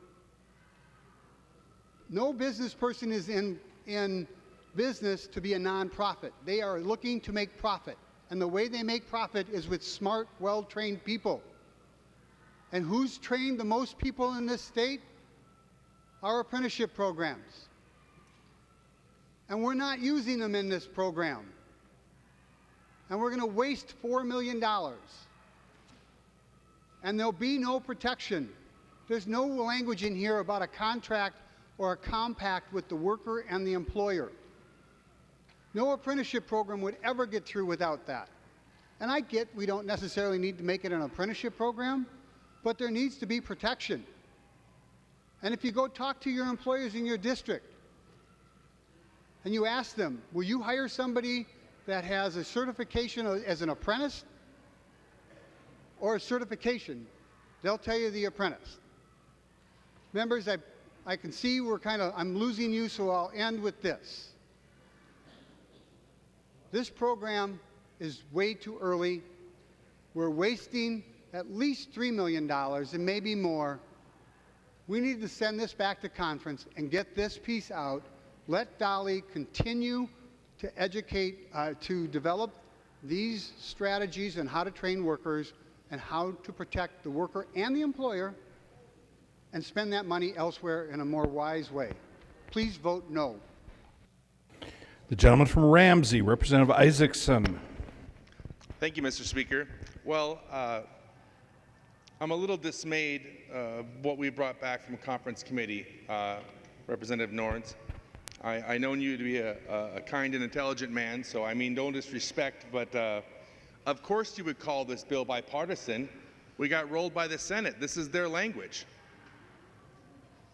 That's the reality we're living in right now. That's what this bill is. And that's really disappointing to me. Specifically, what I'm concerned about is the piece that Representative Mahoney spoke about. To give you a little bit of the backstory, Senator Bonoff attempted to get this through Jobs on the Senate side and couldn't. So she enjoyed the power of the chair and was able to get it through HHS instead. That's problematic. We did it the right way. Representative O'Neill and several others on the Jobs Committee did it the right way and wrote a practical bill that moves us at the pace it's meant to go, rather than trying to shoot us farther ahead when we're not ready to go there yet, and we're going to waste millions of dollars. That's incredibly unfortunate right now. So not only did we take the Senate language and basically just roll over for the Senate, but we've rolled over for a really bad idea that's not even in the right department in the state government. That is really bad policy.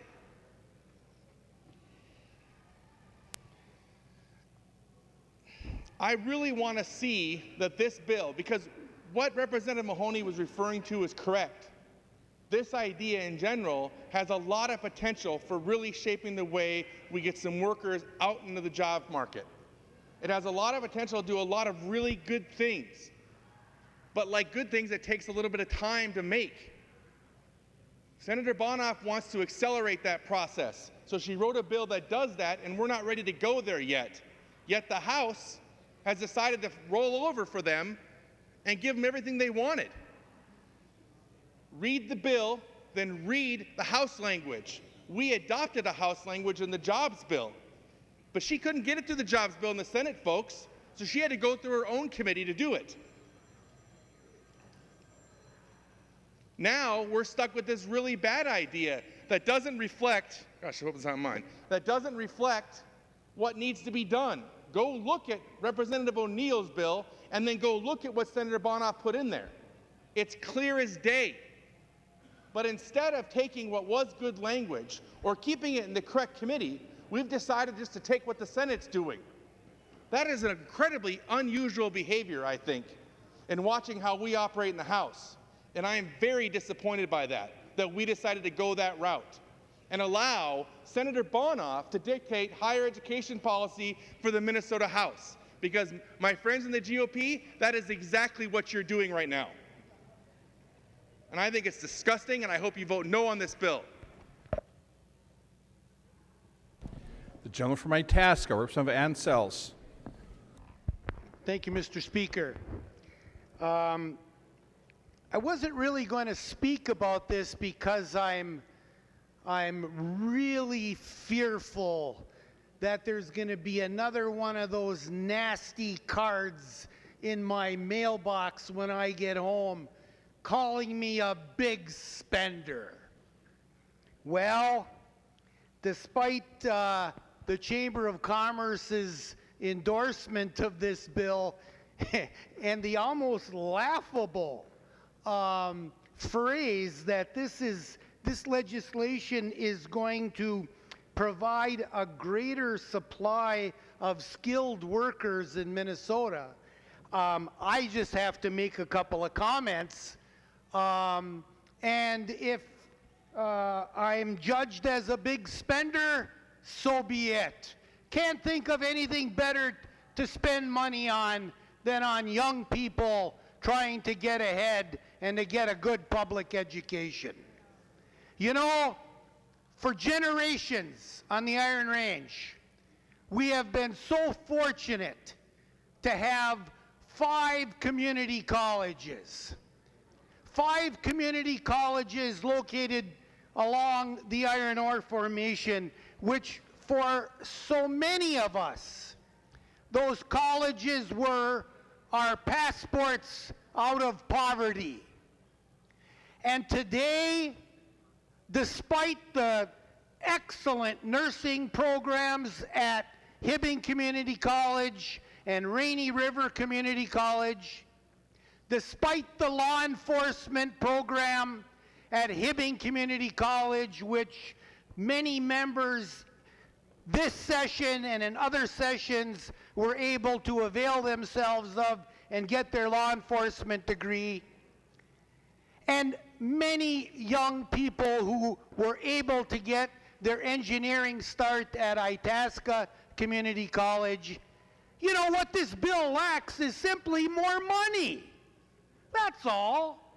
At a time of a $2 billion surplus, we couldn't put more money into young people of modest means living in northeastern Minnesota whose passport out of poverty was to be able to go to a community college, and then they look at the tuition.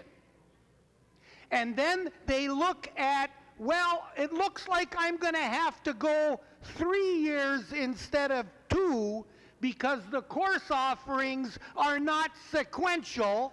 In order for me to get my AA degree in 2, I got to go 3. Why? Because of money, because of resources, because of aligning teachers and professors with students and classroom space and all of that. So unnecessary. And it's almost laughable that despite what I just said, the Minnesota Chamber of Commerce thinks that this is a bill worth supporting. I say vote no. Vote for young people. Vote for community colleges so that community colleges can continue to be passports out of poverty for young people on the Iron Range.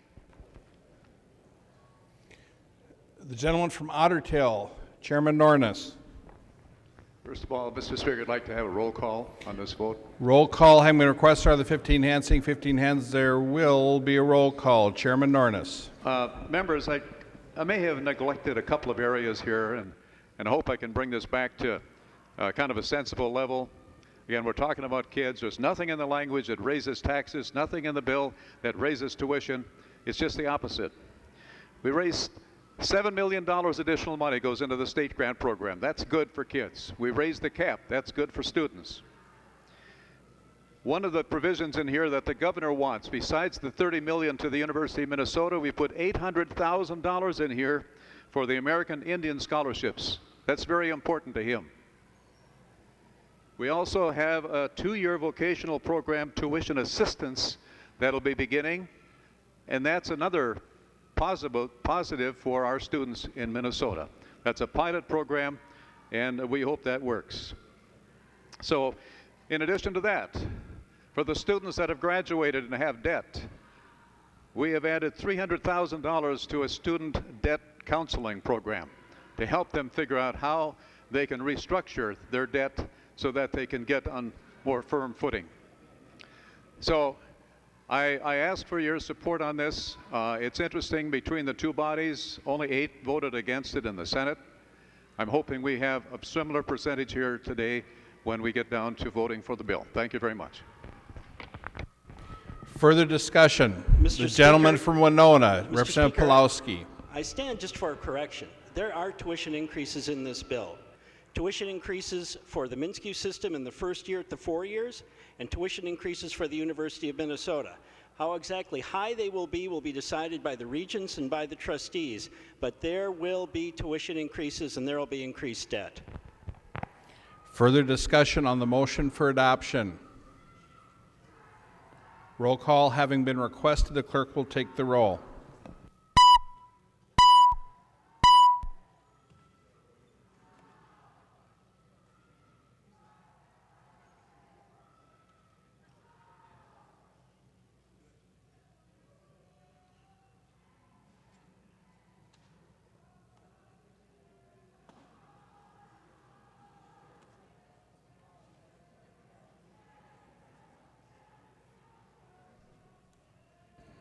Members, please vote.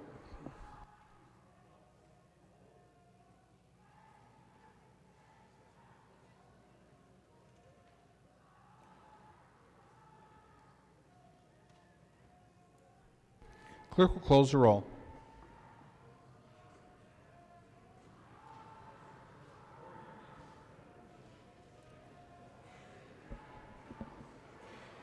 There being 70 ayes and 58 nays, the motion is adopted. The clerk will give the bill its third reading as amended by conference.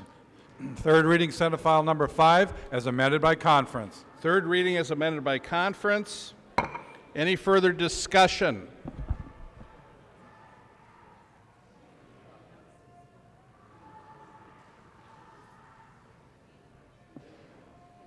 The clerk will take the roll on the conference report.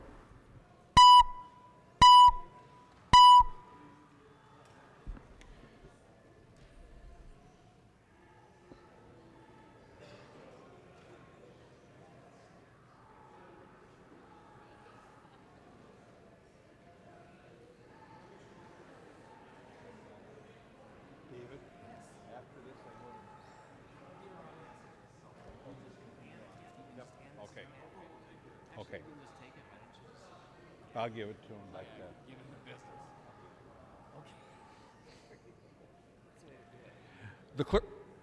The clerk will close the roll.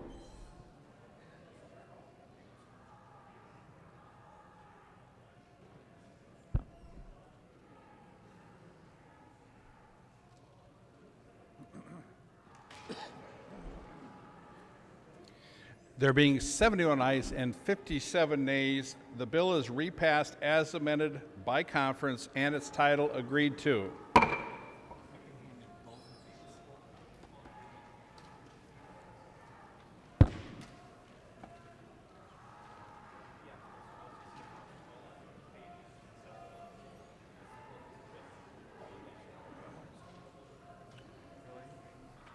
Messages from the Senate.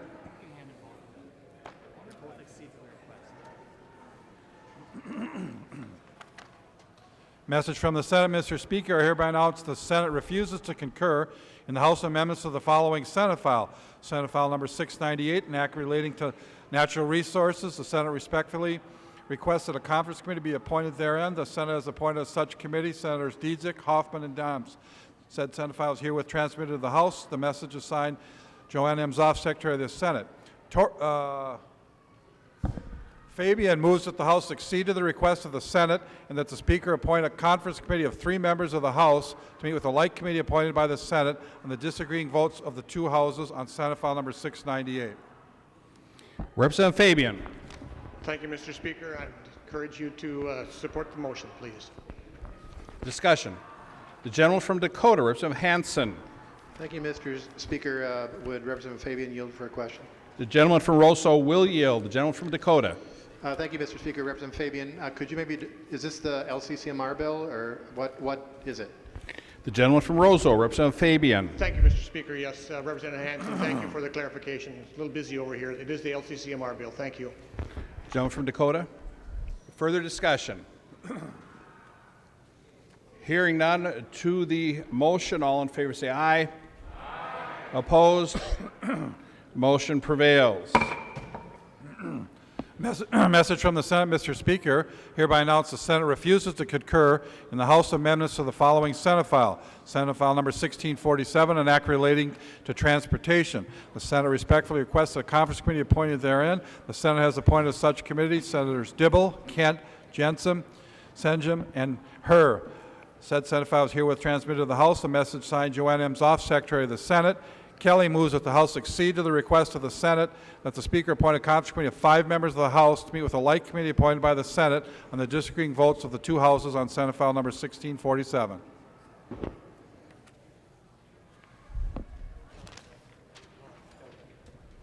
Gentleman from Goodview, Chairman Kelly. Thank you, Mr. Speaker and members, and I do move that the House accede to the request of the Senate and that you would appoint 5 committee members to that.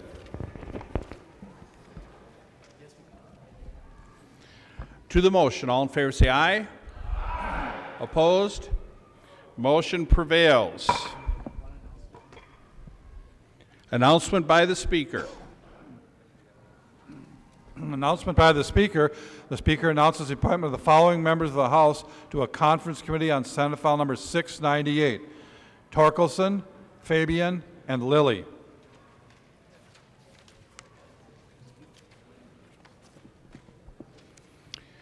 The lady from Hennepin, Majority Leader Pepin. Thank you, Mr. Speaker. I move that the House be allowed to meet past midnight.